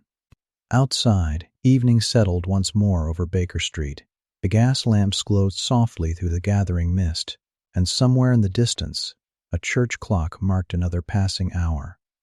As I watched Holmes return to his chair beside the fire, I had the unmistakable feeling that the mystery itself was beginning to tighten around one particular person. Little did I know that the next step would require Holmes to confront someone whose calm appearance concealed secret capable of changing the entire course of the investigation. The next morning, Holmes appeared more settled than he had been for several days. He had not solved the mystery, but I could always recognize the quiet confidence that came when scattered facts were slowly arranging themselves into a meaningful pattern. He finished his breakfast without haste and then unfolded a small notebook in which he had written several brief observations. Holmes rarely kept lengthy notes. A single word was often enough to remind him of an entire chain of reasoning. I watched him thoughtfully. "You believe the answer is now within reach?" He looked up with a faint smile. "I believe we are no longer searching in darkness." That was as much certainty as Holmes ever allowed himself before the final proof had been found. He reviewed the events once more. A confidential letter had disappeared from a locked dispatch box. On that very evening, Eduardo Lucas had met a violent death. Days later, an unknown lady had secretly entered his house and recovered something hidden beneath the carpet. Finally, Lady Hilda Trelawney Hope had come to Baker Street, asking questions that revealed an unusual interest in the missing document. "None of these facts," Holmes observed quietly, "can be ignored. But are they all connected?" I asked. "They must be." His answer was calm rather than dramatic. "The difficulty lies not in finding connections, Watson, but in discovering which connection matters most." He rose and paced slowly across the room. "We have spent much time considering the missing letter." He paused beside the window. "Now it is time to think about people." I found the remark interesting. Holmes explained that documents never moved by themselves. Every important paper passed through human hands, and every hand was guided by some motive. Fear, loyalty, ambition, love, pride, or desperation often explained events far better than locks or keys ever could. "The object itself is only half the mystery," he said. "The heart of the mystery lies with the person who carried it." Those words remained with me. I had noticed throughout our adventures that Holmes never forgot the human side of any investigation. However brilliant his deductions appeared, they always rested upon a careful understanding of character. He turned back toward me. "There is one person whose motives remain almost entirely hidden." "Lady Hilda?" He nodded. "She has shown genuine affection for her husband." That seemed plain enough. "And genuine anxiety." "Certainly, but anxiety alone does not explain every action." His thoughtful gaze rested upon the fire. "If we can discover what Lady Hilda fears most, may discover why this extraordinary chain of events began." Outside, the morning mist slowly lifted from Baker Street, allowing pale sunlight to brighten the windows. The city awakened as it always did, unaware that one quiet household carried a secret capable of influencing governments. As Holmes reached for his coat, I sensed that the investigation had entered a new stage. For the first time, he was no longer following clues left behind by strangers. He was preparing to uncover the deeply personal secret of someone whose life had become unexpectedly entwined with the fate of the missing letter. Holmes stepped toward the window and stood quietly with his hands folded behind his back. The morning sunlight had begun to break through the fading mist, casting a gentle glow across Baker Street. It was one of those rare autumn mornings when London seemed almost peaceful, and yet I knew that somewhere beneath that calm appearance a dangerous secret remained hidden. After several minutes of silence, Holmes turned toward me. "Watson," he said, "there is one mistake which investigators often make. And what is that? They assume that every mystery begins with crime." I considered his words. "But surely this one does." He gave a slight shake of his head. "No. I believe it began long before the document disappeared." That answer surprised me. Holmes explained that the theft, the death of Eduardo Lucas, and the unknown woman's visit were probably not the true beginning of the affair. They were only the visible consequences that had already been set in motion days, or perhaps even years, before. "The causes," he said quietly, "usually hide themselves far better than the results." I found myself thinking again of Lady Hilda. Her questions had been careful, her anxiety had seemed genuine. Above all, she had carried herself not like a guilty person, but like someone burdened by an impossible choice. "I cannot believe she is dishonest," I remarked. "Neither can I," Holmes replied. His answer came so quickly that it caught my attention. "You do not suspect her of deliberate wrongdoing?" "I suspect," he answered thoughtfully, "that she has been driven by circumstances rather than wickedness." Those words seemed entirely in keeping with Holmes's character. He never judged people too quickly. He understood that fear and love often led honorable men and women into actions they would never otherwise consider. He resumed his slow walk around the room. "Remember, Watson, there are crimes committed for profit, crimes committed from hatred, and crimes committed through desperation. They may appear similar, but they are very different in nature." His voice remained calm and reflective. "The most difficult cases are those in which otherwise decent people find themselves trapped." The thought lingered with me. If Holmes was correct, then someone at the center of this mystery had acted not from greed, but from fear. Outside, a carriage rolled steadily along the street below, its wheels echoing softly against the damp stones. Hudson entered quietly to collect the breakfast tray, then withdrew without disturbing our conversation. Holmes glanced at the clock. "I believe it is time." "For what?" "To seek the one answer that still escapes us." He reached for his coat and carefully placed his notebook inside the pocket. "We have gathered facts of statesmen, policemen, and newspapers." He smiled faintly. "Now we must understand the human heart." As I followed him toward the door, I sensed that Holmes was approaching the final and most delicate stage of the investigation. Every clue now seemed to point toward one hidden truth, a truth that had remained carefully concealed behind dignity, loyalty, and silence. Little did I know that the next conversation would reveal not merely what had happened, but why it had happened at all. Holmes and I made our way through the familiar streets of Westminster in thoughtful silence. The autumn air carried a pleasant freshness after the previous night's rain, and the city appeared calm beneath a pale sky.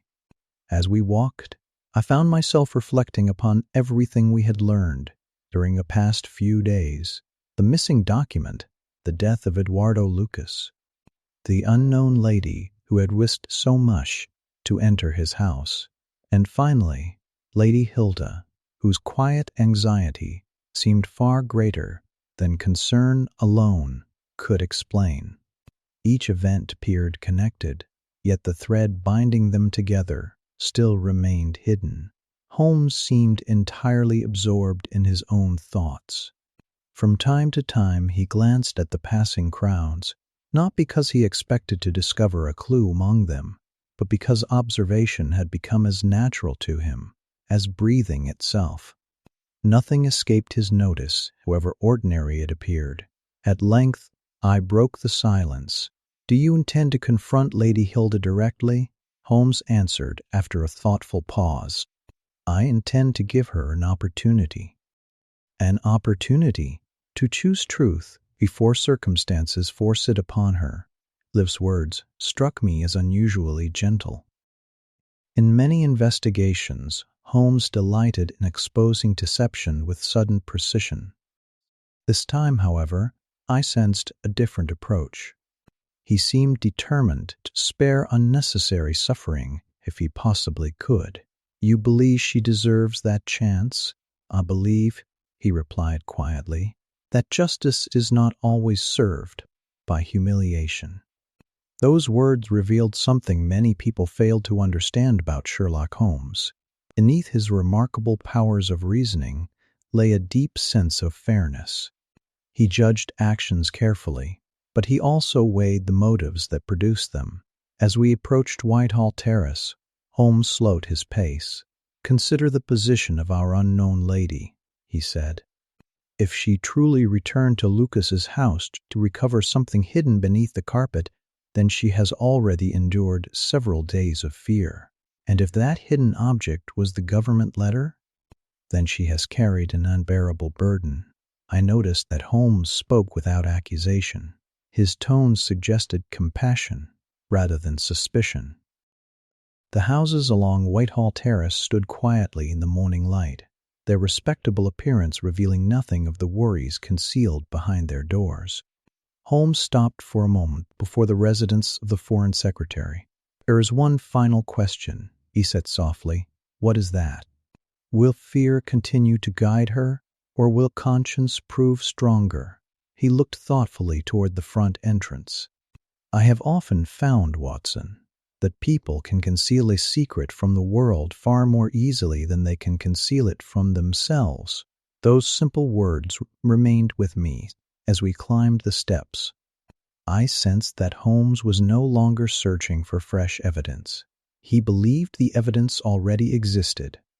What remained was to discover whether the person at the heart of the mystery would finally find the courage to reveal it before events slipped forever beyond anyone's control. A servant received us at the entrance, and after a brief wait, showed us into the morning room. It was a bright and comfortable apartment overlooking the street, furnished with quiet elegance rather than display. Fresh flowers stood upon a small table near the window, and sunlight filtered softly through the curtains. It was a room intended for peace, yet I could not escape the feeling that its mistress had found little peace in recent days. Holmes remained perfectly composed. He neither paced nor examined the room, as he often did elsewhere. Instead, he stood quietly beside the fireplace, patiently waiting. A few moments later, the door opened. Lady Hilda entered with her usual grace, though I immediately noticed the surprise upon her face. She had clearly not expected another visit from Sherlock Holmes. "Holmes," she said calmly, "this is unexpected." "I fear it is also necessary," Holmes replied. She invited us to sit, though she herself remained standing for a moment, as if uncertain what this visit might bring. Holmes spoke with remarkable gentleness. "Lady Hilda, I have not come here to cause distress." She searched his face carefully. "Then why have we come?" "Because I believe there is still time to prevent much unhappiness." Those quiet words seemed to affect her more deeply than any accusation could have done. She slowly took her seat. For a little while, no one spoke. The silence was broken only by the faint ticking of a clock upon the mantelpiece. At last Holmes continued. "Several days ago you honored me with a visit at Baker Street." "I did." "You asked many careful questions concerning your husband's difficulty." She inclined her head. "I was anxious." "I know." His voice carried no hint of criticism. "I also know that your concern for your husband is entirely genuine." For the first time since we had entered, some of the tension seemed to leave her face. "You are kind to say so." Holmes folded his hands quietly before him. Yet there is one matter I cannot put aside. Lady Hilda looked at him steadily. What matter? The burden you have carried since this unfortunate affair began. Her expression changed, almost imperceptibly. Anyone else might have overlooked it. I did not. For the briefest instant, I saw surprise, followed immediately by determination. I do not understand. Holmes neither argued or pressed her. I believe that you understand very well. Again silence filled the room. Outside, a carriage passed slowly along Whitehall Terrace, its wheels echoing faintly before fading into the distance. Lady Hilda lowered her eyes for only a moment before raising them once more.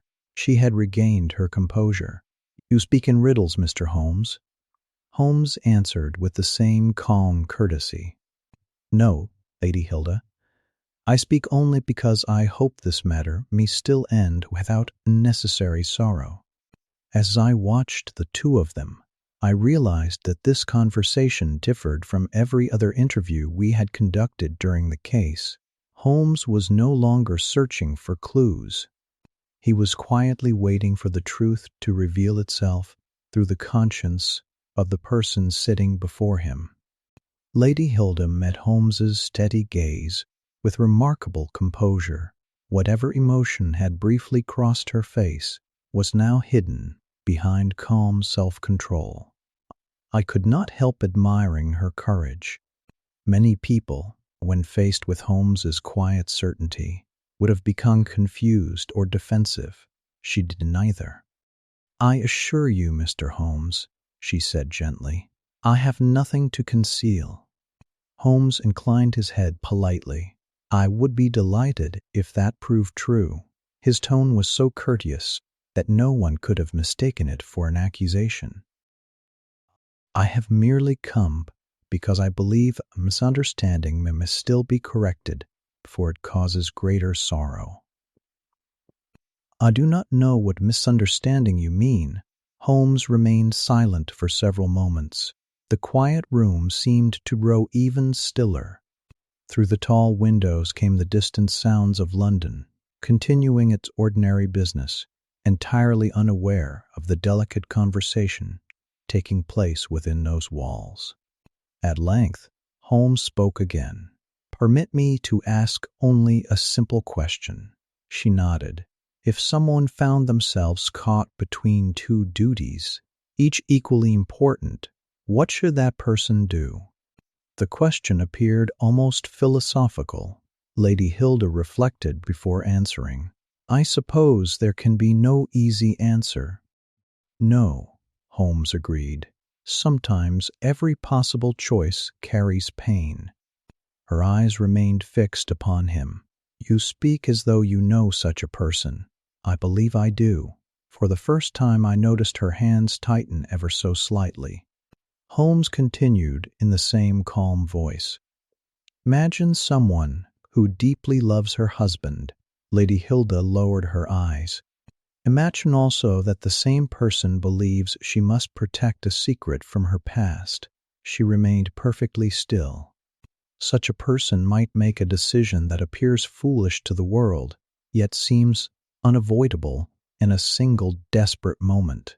No answer came. Holmes neither hurried nor repeated himself. I do not believe, he said quietly, that such a person acts from dishonor. Lady Hilda slowly looked up. There was unmistakable emotion in her eyes now, though she still struggled bravely to master it. You are very generous, Mr. Holmes. I prefer to understand before I judge. Those simple words seemed to touch her more deeply than anything else he had said. For several long moments neither spoke. I found myself wondering whether Holmes had already reached the truth, or whether he was patiently inviting her to reach it herself. The atmosphere within the room had changed completely. This no longer felt like an investigation. It felt like a private struggle between conscience and silence. As I watched Lady Hilda's expression, I sensed that the burden Holmes had spoken of had become almost impossible for her to carry. Little did I know that only one final step remained before the truth, hidden so carefully for days, would at last begin to emerge into the light. For a long while Lady Hilda remained silent. Her eyes rested upon the quiet fire, and I could see that she was struggling with thoughts too painful to express. Holmes did not interrupt her. He stood with perfect patience, as though he understood that some truths could not be hurried into words. At last she spoke. "You seem very certain of your conclusions, Mr. Holmes." "I am certain only of this," he replied gently. "You have suffered greatly during these last few days." She gave the faintest of smiles. "You are remarkably observant. It is my profession." Another silence followed. Then Holmes took a single step closer. "Lady Hilda, I have not come here to expose you." Her eyes met his instantly.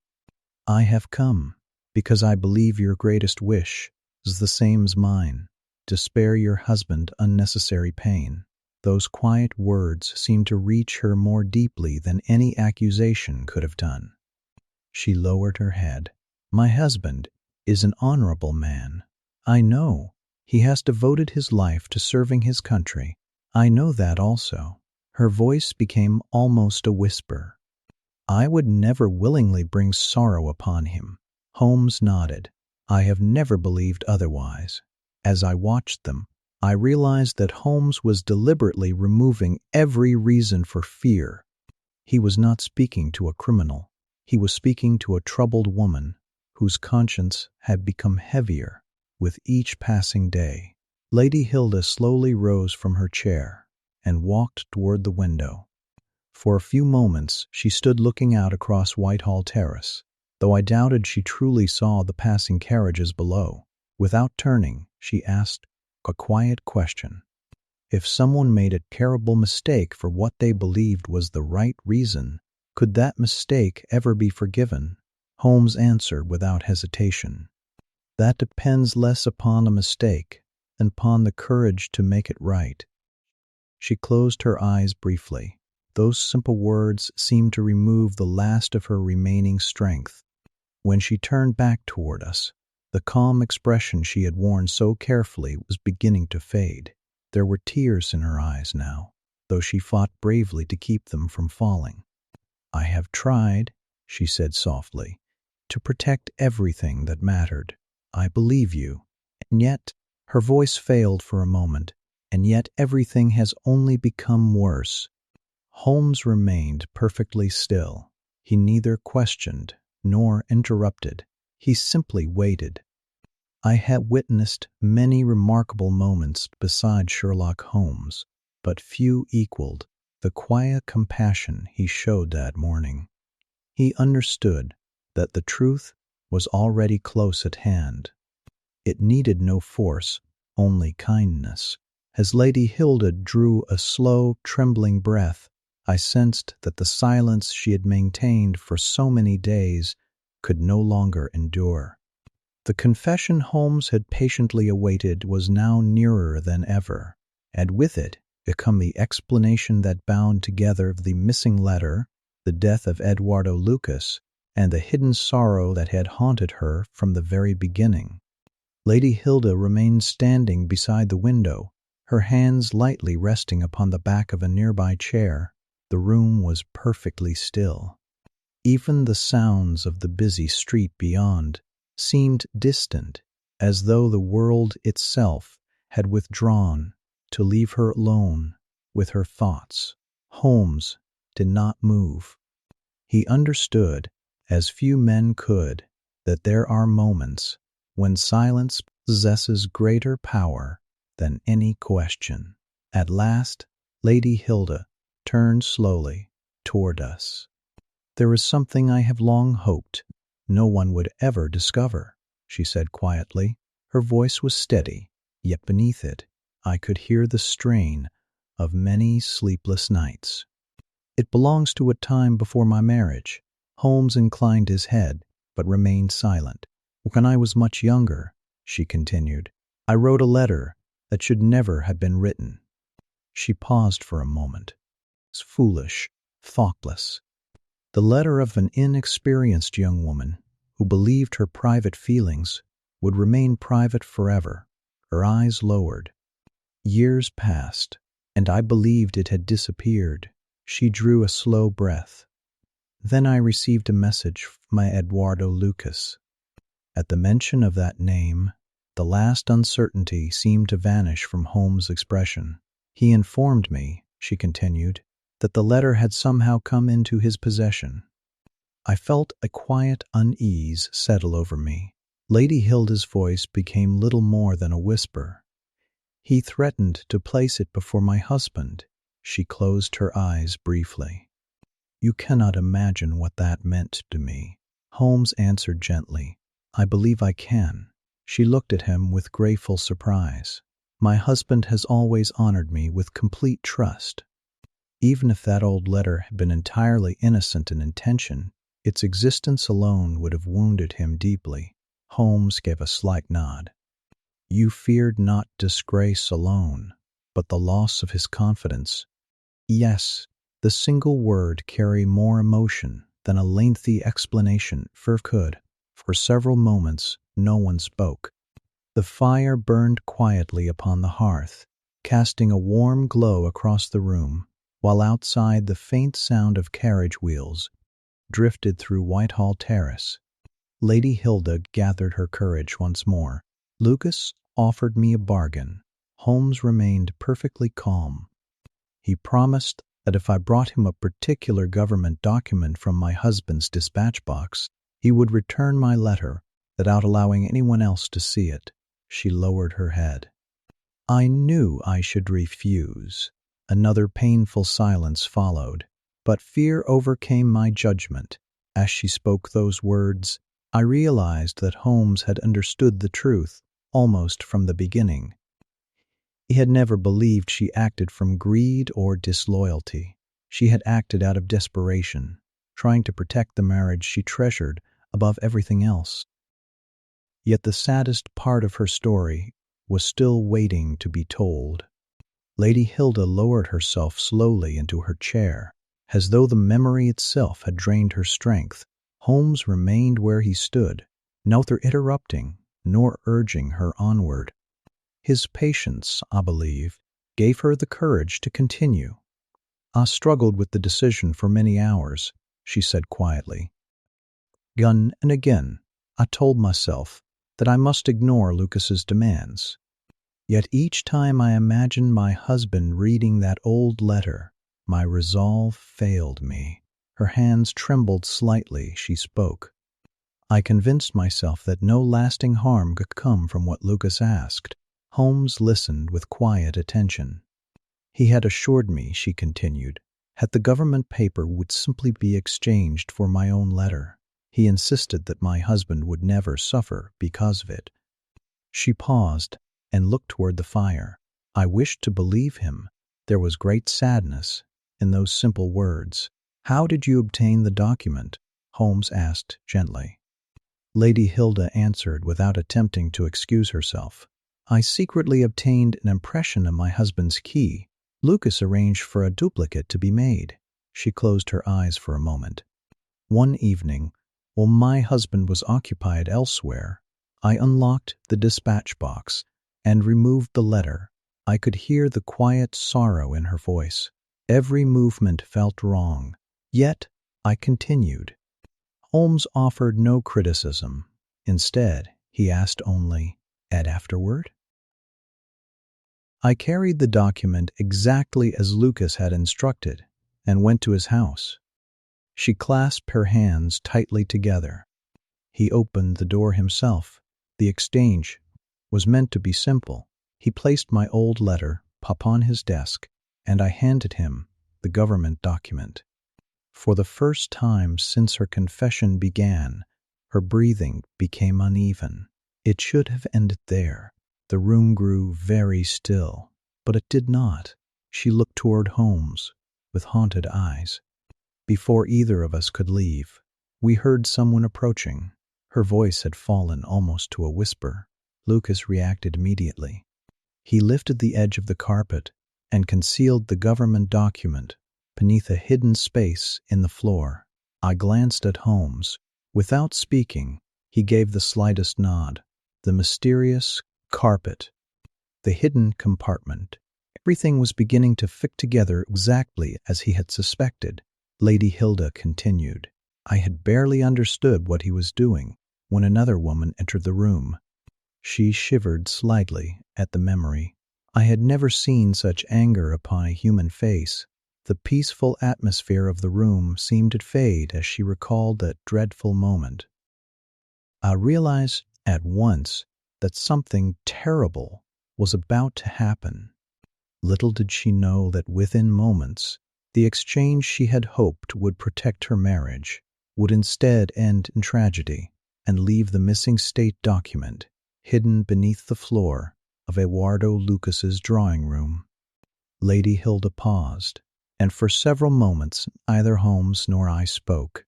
The silence itself seemed filled with the memory of that dreadful evening. I could see that even recalling those events caused her deep distress, yet she was determined to tell the whole truth at last. The woman entered so suddenly, she said softly. She must have been watching the house, for she arrived at the very moment when Lucas believed himself alone. Her voice trembled slightly. She spoke with great anger. Though I understood very little of her language, I needed no translation to recognize jealousy and accusation. Holmes listened with complete attention. Lucas tried to calm her, Lady Hilda continued, but she would not listen. Their argument became more intense with every passing moment. She lowered her eyes. I realized that I no longer belonged there. She explained that Lucas had instinctively stepped between the newcomer and herself, attempting to prevent the confrontation from becoming even more dangerous. In those few hurried moments, all thoughts of the hidden government document had vanished from her mind. Her only wish was to escape before matters grew worse. I moved quietly toward the door, she said. The room around us remained perfectly still. As I reached the hallway, I heard furniture being pushed aside. I remembered the description in the newspapers of the overturned chairs and signs of struggle within Lucas's drawing room. Lady Hilda drew a slow breath before continuing. I looked back only once. Her expression became sorrowful. I saw Lucas holding a chair before him, not as a weapon, but as a shield. She closed her eyes briefly. The woman stood facing him with terrible determination. Holmes did not interrupt. She explained that she hurried away without looking back, scarcely aware of the streets through which she passed. Her thoughts were filled only with relief that her own letter had been returned, and with horror that the violence she had left behind. It was not until the following morning, she continued, I learned from the newspapers that Eduardo Lucas had died. The words fell gently into the quiet room. I shall never forget the shock. She had believed the matter finished. Instead, she discovered that the government document remained hidden beneath the carpet where Lucas had concealed it only moments before his death. I understood then, she said sadly, that I had exchanged one terrible problem for another. Holmes nodded thoughtfully. The sequence of events was now perfectly clear. Lady Hilda had left the house carrying her own recovered letter, believing the exchange complete. The state document, however, had never left Lucas's drawing room. It had remained concealed beneath the floor while the tragedy unfolded around it. The mystery that had puzzled governments, police officers, and even Scotland Yard, so finally beginning to reveal its true shape. Yet one important question still remained. If Lady Hilda now knew exactly where the missing document had been hidden, what had she done after discovering that dreadful truth? Lady Hilda lowered her eyes, and for a little while, the room remained perfectly still. The confession she had begun was now flowing freely, no longer held back by fear. Holmes had offered neither condemnation nor harsh words, and I believe that quiet kindness allowed her to continue where accusation never could have succeeded. The next morning, she said softly, I woke believing that the worst was behind me. She gave a faint, sorrowful smile. Then I read the newspaper. The report of Eduardo Lucas's death had filled her with disbelief. As the dreadful truth slowly settled upon her, another realization followed almost at once. The government document had never been exchanged. Lucas had hidden it beneath the carpet only moments before the violent struggle began. After his death, no one but Lady Hilda knew where it had been concealed. I understood then, she continued, that the document was still inside that house. Holmes listened without interruption. My husband's grief became greater. For every passing hour, I wished 100 times that I had confessed everything immediately. She paused. But to confess would also mean revealing the existence of my own letter. As a physician, I had often seen people caught between equally painful choices.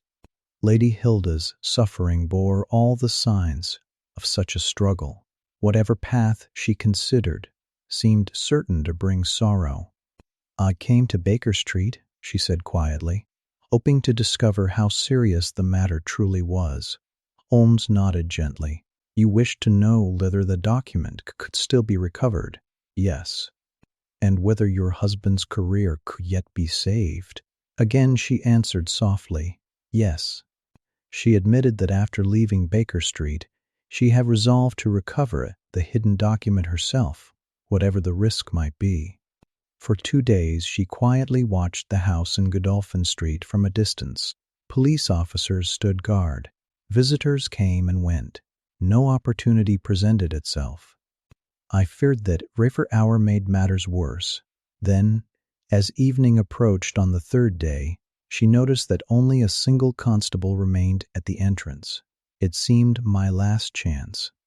She dressed plainly, concealing her appearance beneath a long bark cloak before walking to the house. The constable proved kind-hearted.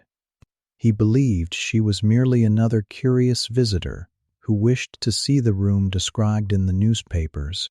I felt ashamed of deceiving him, she admitted. Yet she knew she could not search the room while he remained beside her, so she pretended to faint. The poor officer rushed away in search of water, and then again for a little brandy, leaving her alone for only a few precious moments. They were enough, she whispered. She hurried to the exact place where she had seen Lucas lift the carpet. Beneath the loose wooden panel, she found the hidden document, exactly where he had concealed it. She took it immediately and slipped quietly out of the house before anyone suspected what had happened. Holmes listened without speaking. The mystery of the unknown visitor, the disturbed carpet, and the hidden compartment had finally been explained. Only one final question remained. The government letter had been recovered by Lady Hilda, but where had she hidden it after leaving Eduardo Lucas's house? Lady Hilda's confession had answered nearly every question that had troubled us since the beginning of the investigation. The missing document had been stolen, hidden beneath the floor of Eduardo Lucas's drawing room, and later recovered by the very person who had first carried it there. Yet one mystery still remained unsolved. Holmes looked at her with quiet compassion. You have shown great courage in telling me the truth, he said gently. There is only one matter left. She already knew what he was about to ask. The document, she whispered. Yes. She lowered her head. I brought it home. The room became perfectly still. I intended to return it immediately, she continued. Again and again, I tried to think of a way, but every possibility required me to confess how it had come into my possession. Her voice was filled with sorrow rather than fear. My husband would naturally ask where I had found it. Holmes nodded. And you could not answer without revealing everything. No. She clasped her hands tightly together. Each hour that passed made the task seem more impossible. I could easily understand her despair. She had recovered the very document whose disappearance threatened the peace of Europe, yet she dared not restore it openly because doing so would expose the painful secret she had struggled so desperately to protect. "I'll even considered destroying it," she admitted softly. I confess those words startled me. She quickly raised her eyes. "Not because I wished harm upon anyone," she said. "I simply saw no honorable path before me." Holmes's expression remained calm. "I am thankful that you did not. So am I." For the first time since our arrival, there was the faintest sign of relief upon her face. Speaking the truth seemed already to have lifted part of the burden she had carried alone. Holmes folded his hands behind his back. "Lady Hilda, this matter is not beyond repair." She looked at him with sudden hope. "It is not?" "No." He spoke with quiet confidence. "The document can still be restored to its proper place without unnecessary scandal." She rose quickly from her chair. "But how?" Holmes smiled gently. "Leave that responsibility to me." She searched his face, scarcely daring to believe him. "You truly think it can be done?" "I do." For the first time since she had entered the room, tears filled her eyes, not from despair, but from relief. I watched Holmes with admiration. Many detectives would have been satisfied merely to expose the truth. Holmes sought something better. He wished to restore justice while preserving the honor of those whose mistakes had sprung from fear rather than malice. Little did I know, and Holmes had already formed a remarkably simple plan. One would return the missing document to the dispatch box before anyone suspected it had ever left. Lady Hilda stood motionless for a few moments, scarcely able to believe what Holmes had said. The strain that had clouded her face since our arrival had begun to soften, though the burden was not yet entirely lifted. Hope had appeared at last, but uncertainty still remained. Holmes spoke with the same calm assurance that had guided so many of our previous adventures. "There is very little time," he said quietly. "Your husband may return at any moment." She nodded. "I know. Tell me one thing only." She waited. "Where's the document now?" Without another word, Lady Hilda crossed the room to a handsome writing desk. From a small locked compartment, she removed a long blue envelope, holding it carefully in both hands. "There it is," she whispered. "I have scarcely allowed it out of my sight." Holmes accepted the envelope with great care. He examined only the outside, making no attempt to read its contents. Such restraint was entirely in keeping with his character. The mystery concerned the document's disappearance, not the confidential message it contained. "The seal remains unbroken," he observed. "Yes. I am glad of that." He looked thoughtfully toward the door. "Now we must return it before anyone suspects the truth." Lady Hilda's expression became anxious once more. "But how?" Holmes asked another quiet question. "Where does your husband usually keep the dispatch box?" "In his bedroom." "And is it still there?" "I believe so." "Excellent." His plan was already forming. "Will you bring it here?" She hesitated only briefly before leaving the room. During her absence, Holmes turned toward me. "You see, Watson," he said softly, "the simplest solution is often the safest." I nodded, though I still could not entirely foresee his intention. A few moments later, Lady Hilda returned, carrying the familiar red dispatch box. Holmes placed it gently upon the table. "You possess the duplicate key?" "I do." From within her dress she produced the small key that Lucas had arranged to have made. Her hands trembled slightly as she unlocked the box. Inside lay numerous official papers arranged exactly as her husband had left them. Holmes carefully lifted several documents without disturbing their order. Then, with slow and deliberate movements, He slipped the blue envelope deep among the other papers, placing it where it would naturally appear to have rested all along. When he had finished, he closed the lid. Lady Hilda locked the dispatch box once more. "There," Holmes said quietly. "It is done." She looked at him with grateful astonishment. "Seems almost too simple." "The best solutions usually are." He handed the dispatch box back to her. "Return it immediately to your husband's room." She obeyed without delay. As the door closed behind her, Holmes glanced at the mantel clock. "We have only a few minutes remaining." I heard footsteps somewhere in the house. The Foreign Secretary was returning home. Little did he know that the document whose loss had threatened both his career and the peace of Europe had already been restored to its proper place, waiting quietly inside the dispatch box where he believed it had vanished forever. Lady Hilda had scarcely returned the dispatch box to its proper place when we heard the front door open below.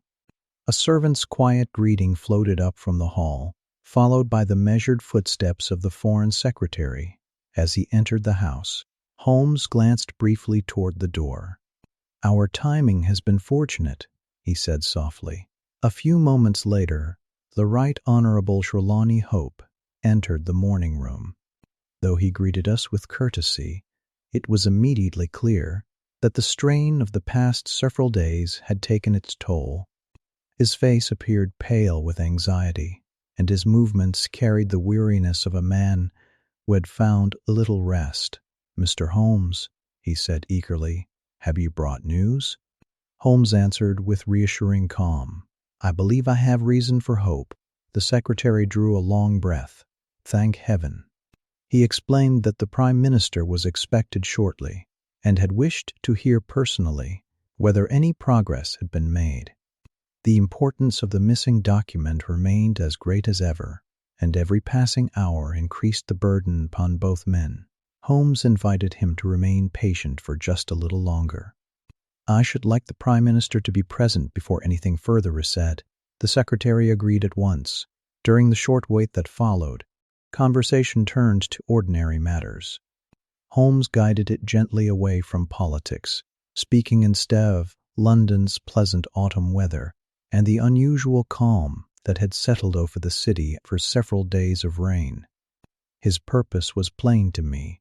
He wished to ease the tension within the room until the proper moment arrived. Lady Hilda soon rejoined us. Anyone observing her casually would have noticed only a gracious hostess welcoming her husband's distinguished guests. Yet because I now knew the burden she had carried, I could also see the quiet relief beginning to replace the fear that shadowed her face. She met Holmes's eyes only once.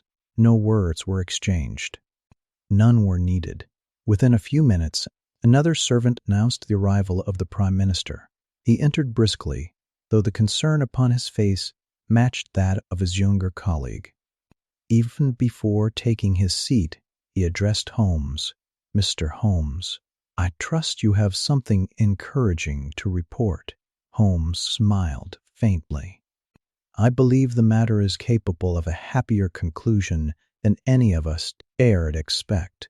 Those simple words seemed to brighten the entire room. The Prime Minister looked from Holmes to the Foreign Secretary with cautious optimism. "I sincerely hope you are correct." Holmes remained perfectly composed. "There is one small experiment I should like to suggest before I explain my reasoning." The two statesmen exchanged curious glances, but readily agreed. As I watched Holmes, I realized that every step had led quietly to this moment. The hidden compartment beneath Lucas's carpet had revealed its secret. Lady Hilda's painful confession had completed the story. Now only one final proof remained, and once it was given, the entire mystery would come peacefully to its long-awaited end. Holmes waited until everyone had taken their seats before speaking again. The room was quiet, and the only sound was the steady ticking of the clock upon the mantelpiece. Outside, The afternoon traffic continued along Whitehall Terrace, entirely unaware that a matter affecting the peace of Europe was approaching its conclusion. The Prime Minister regarded Holmes expectantly. "You have discovered something, Mr. Holmes?" "I believe so, sir." The Foreign Secretary leaned forward. "What must we do?" Holmes answered with perfect calm. "I ask only that you indulge one simple experiment." Both gentlemen agreed at once. Holmes turned toward the secretary. "When did you last examine your dispatch box?" The secretary looked puzzled. "On the morning I discovered the document missing." "And not since then?" "No." Holmes nodded thoughtfully. "It is just possible that your search, made under great anxiety, overlooked something." The secretary almost smiled. "I assure you that is impossible." "Perhaps," Holmes replied gently. "Yet it will cost us only a moment to remove every doubt." The Prime Minister rested his hands upon the head of his umbrella. "I see no harm in satisfying Mr. Holmes." The secretary rang for a servant. "Please bring my dispatch box." While we waited, no one spoke. I noticed Lady Hilda sitting quietly near the window. Her hands were folded calmly upon her lap, but I could see how carefully she controlled her breathing. Only Holmes appeared entirely at ease. A few moments later, a familiar red dispatch box was carried into the room. The secretary accepted it at once. "You see, Mr. Holmes," he said with quiet confidence, "I know every paper inside." He unlocked the box and lifted the lid. One by one he removed official documents, naming them almost absent-mindedly as they passed through his hands. Reports, memoranda, diplomatic correspondence, and government papers lay neatly arranged before him. Then, quite suddenly, his hands stopped moving. He stared silently into the box. For an instant I wondered whether disbelief itself had robbed him of speech. At last, he reached slowly inside and withdrew a long blue envelope. His face became pale. The Prime Minister rose immediately from his chair. "What is it?" The secretary could scarcely answer. "It is here." The Prime Minister accepted the envelope, examined the seal carefully, and then allowed a deep sigh of relief to escape him. The very document. His usually reserved face softened with unmistakable gratitude. "It has never been opened." The Foreign Secretary looked from the envelope to Holmes with complete astonishment. "I cannot understand it." Holmes smiled quietly. "There is no need to understand everything today." The room seemed lighter than when we had entered. The dreadful anxiety that weighed upon both statesmen for days disappeared almost at once. As I glanced toward Lady Hilda, I saw tears gathering gently in her eyes. They were not tears of sorrow now, but of profound relief. The long burden she had carried alone had finally begun to lift, though only Holmes and I understood how remarkable that moment truly was. The Foreign Secretary remained standing beside the table, the blue envelope still resting carefully in his hands. For several long moments, he seemed unable to speak. Relief, astonishment, and gratitude all struggled for expression upon his face. The burden he had carried since the document vanished had lifted so suddenly that he could scarcely believe it was real. The Prime Minister examined the envelope once more before carefully returning it. "It is exactly as it should be," he said quietly. "The seal is untouched." The words brought a deep sense of peace to the room. The danger that had threatened to disturb relations between nations had passed without a single confidential line becoming public. At last the secretary turned toward Holmes. "Mr. Holmes," he said, "you have accomplished what I believed impossible." Holmes accepted the praise with his usual modesty. "I have merely been fortunate enough to follow the facts." "But how did you know the document would be there?" Holmes smiled gently. "There were only two possibilities. Either it had already reached those who wished to possess it, or it had never truly left your reach. The Prime Minister watched him with keen interest. What persuaded you to believe the second? The silence. The two statesmen looked puzzled. Holmes explained that several days had passed without any sign of diplomatic unrest. Had the letter fallen into hostile hands, some consequence would almost certainly have appeared. The complete absence of such movement convinced him that the document had not fulfilled the purpose for which it had been stolen. In other words, the Prime Minister observed thoughtfully, nothing happened. Precisely, Holmes's answer was quiet. In certain investigations, what fails to occur is as revealing as what does. I found the observation characteristically elegant. The secretary still appeared bewildered. Because I believed the safest solution would also be the simplest. The explanation, though incomplete, seemed sufficient. The Prime Minister regarded Holmes with thoughtful admiration. "My dear sir," he said, "there are occasions when discretion serves the nation better than complete explanation." Holmes inclined his head. "I could not agree more." For a brief moment, their eyes met with perfect understanding. No further questions were asked. Lady Hilda remained silent throughout the exchange, yet I noticed the grateful glance she directed toward Holmes. He acknowledged it almost imperceptibly, before turning his attention back to our distinguished visitors. The crisis had ended without public scandal. The document had been restored. The honor of an innocent husband had been preserved, and perhaps most importantly of all, a frightened woman had been spared a lifetime of unnecessary disgrace. As we prepared to take our leave, I realized that Holmes considered this quiet outcome a far greater triumph than any public celebration could ever have been. In his eyes, justice had been served with wisdom as well as reason. Holmes and I stepped out into the cool afternoon air, leaving Whitehall Terrace behind us. The autumn sun had begun its slow descent, casting a warm, golden light across the buildings of Westminster. The bustle of London continued exactly as it always had. Carriages rolled steadily along the streets, shopkeepers greeted their customers, and passers-by hurried about their ordinary affairs. No one suspected how narrowly a great crisis had been avoided. For some distance, we walked without speaking.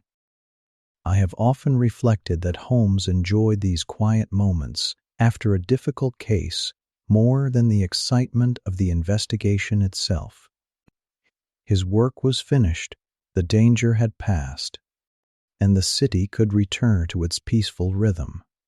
At last, I turned to him. "You might easily have explained everything to the Prime Minister." Holmes smiled. "My dear Watson, not every truth improves by being spoken aloud." His answer was entirely characteristic. He believed that justice had already been achieved. The missing document had been restored. An innocent man's honor remained untouched. The peace between nations had been preserved. To reveal every painful detail would have served no useful purpose. "I suppose," I said thoughtfully, "that Lady Hilda will remember this day for the rest of her life?" "So she will, and perhaps it will make her wiser. I believe it already has." We continued walking in companionable silence. As the familiar streets carried us back toward Baker Street, I found myself reflecting upon the remarkable lesson hidden within the adventure. The greatest dangers had not arisen from greed or ambition, but from fear. One frightened decision had drawn honorable people into circumstances none of them had intended. Yet kindness, patience, and understanding had finally restored what anger or public accusation might easily have destroyed. Holmes seemed to read my thoughts. "There are times, Watson," he said quietly, "when the law and justice do not travel by exactly the same road. I knew what he meant. Had he exposed every detail, Lady Hilda suffered public disgrace. Her husband would have endured needless sorrow, and the nation would have gained nothing in return. Instead, Holmes had chosen the course that protected both truth and mercy. Even now, many years later, I still regard this investigation as one of the finest examples of Sherlock Holmes's remarkable judgment. His brilliance did not lie merely in discovering hidden facts, but in knowing what should be revealed and what should remain forever unspoken. The affair of the second stain was never celebrated in the newspapers. No crowds gathered to praise Holmes, and no public honors marked the successful conclusion of his work.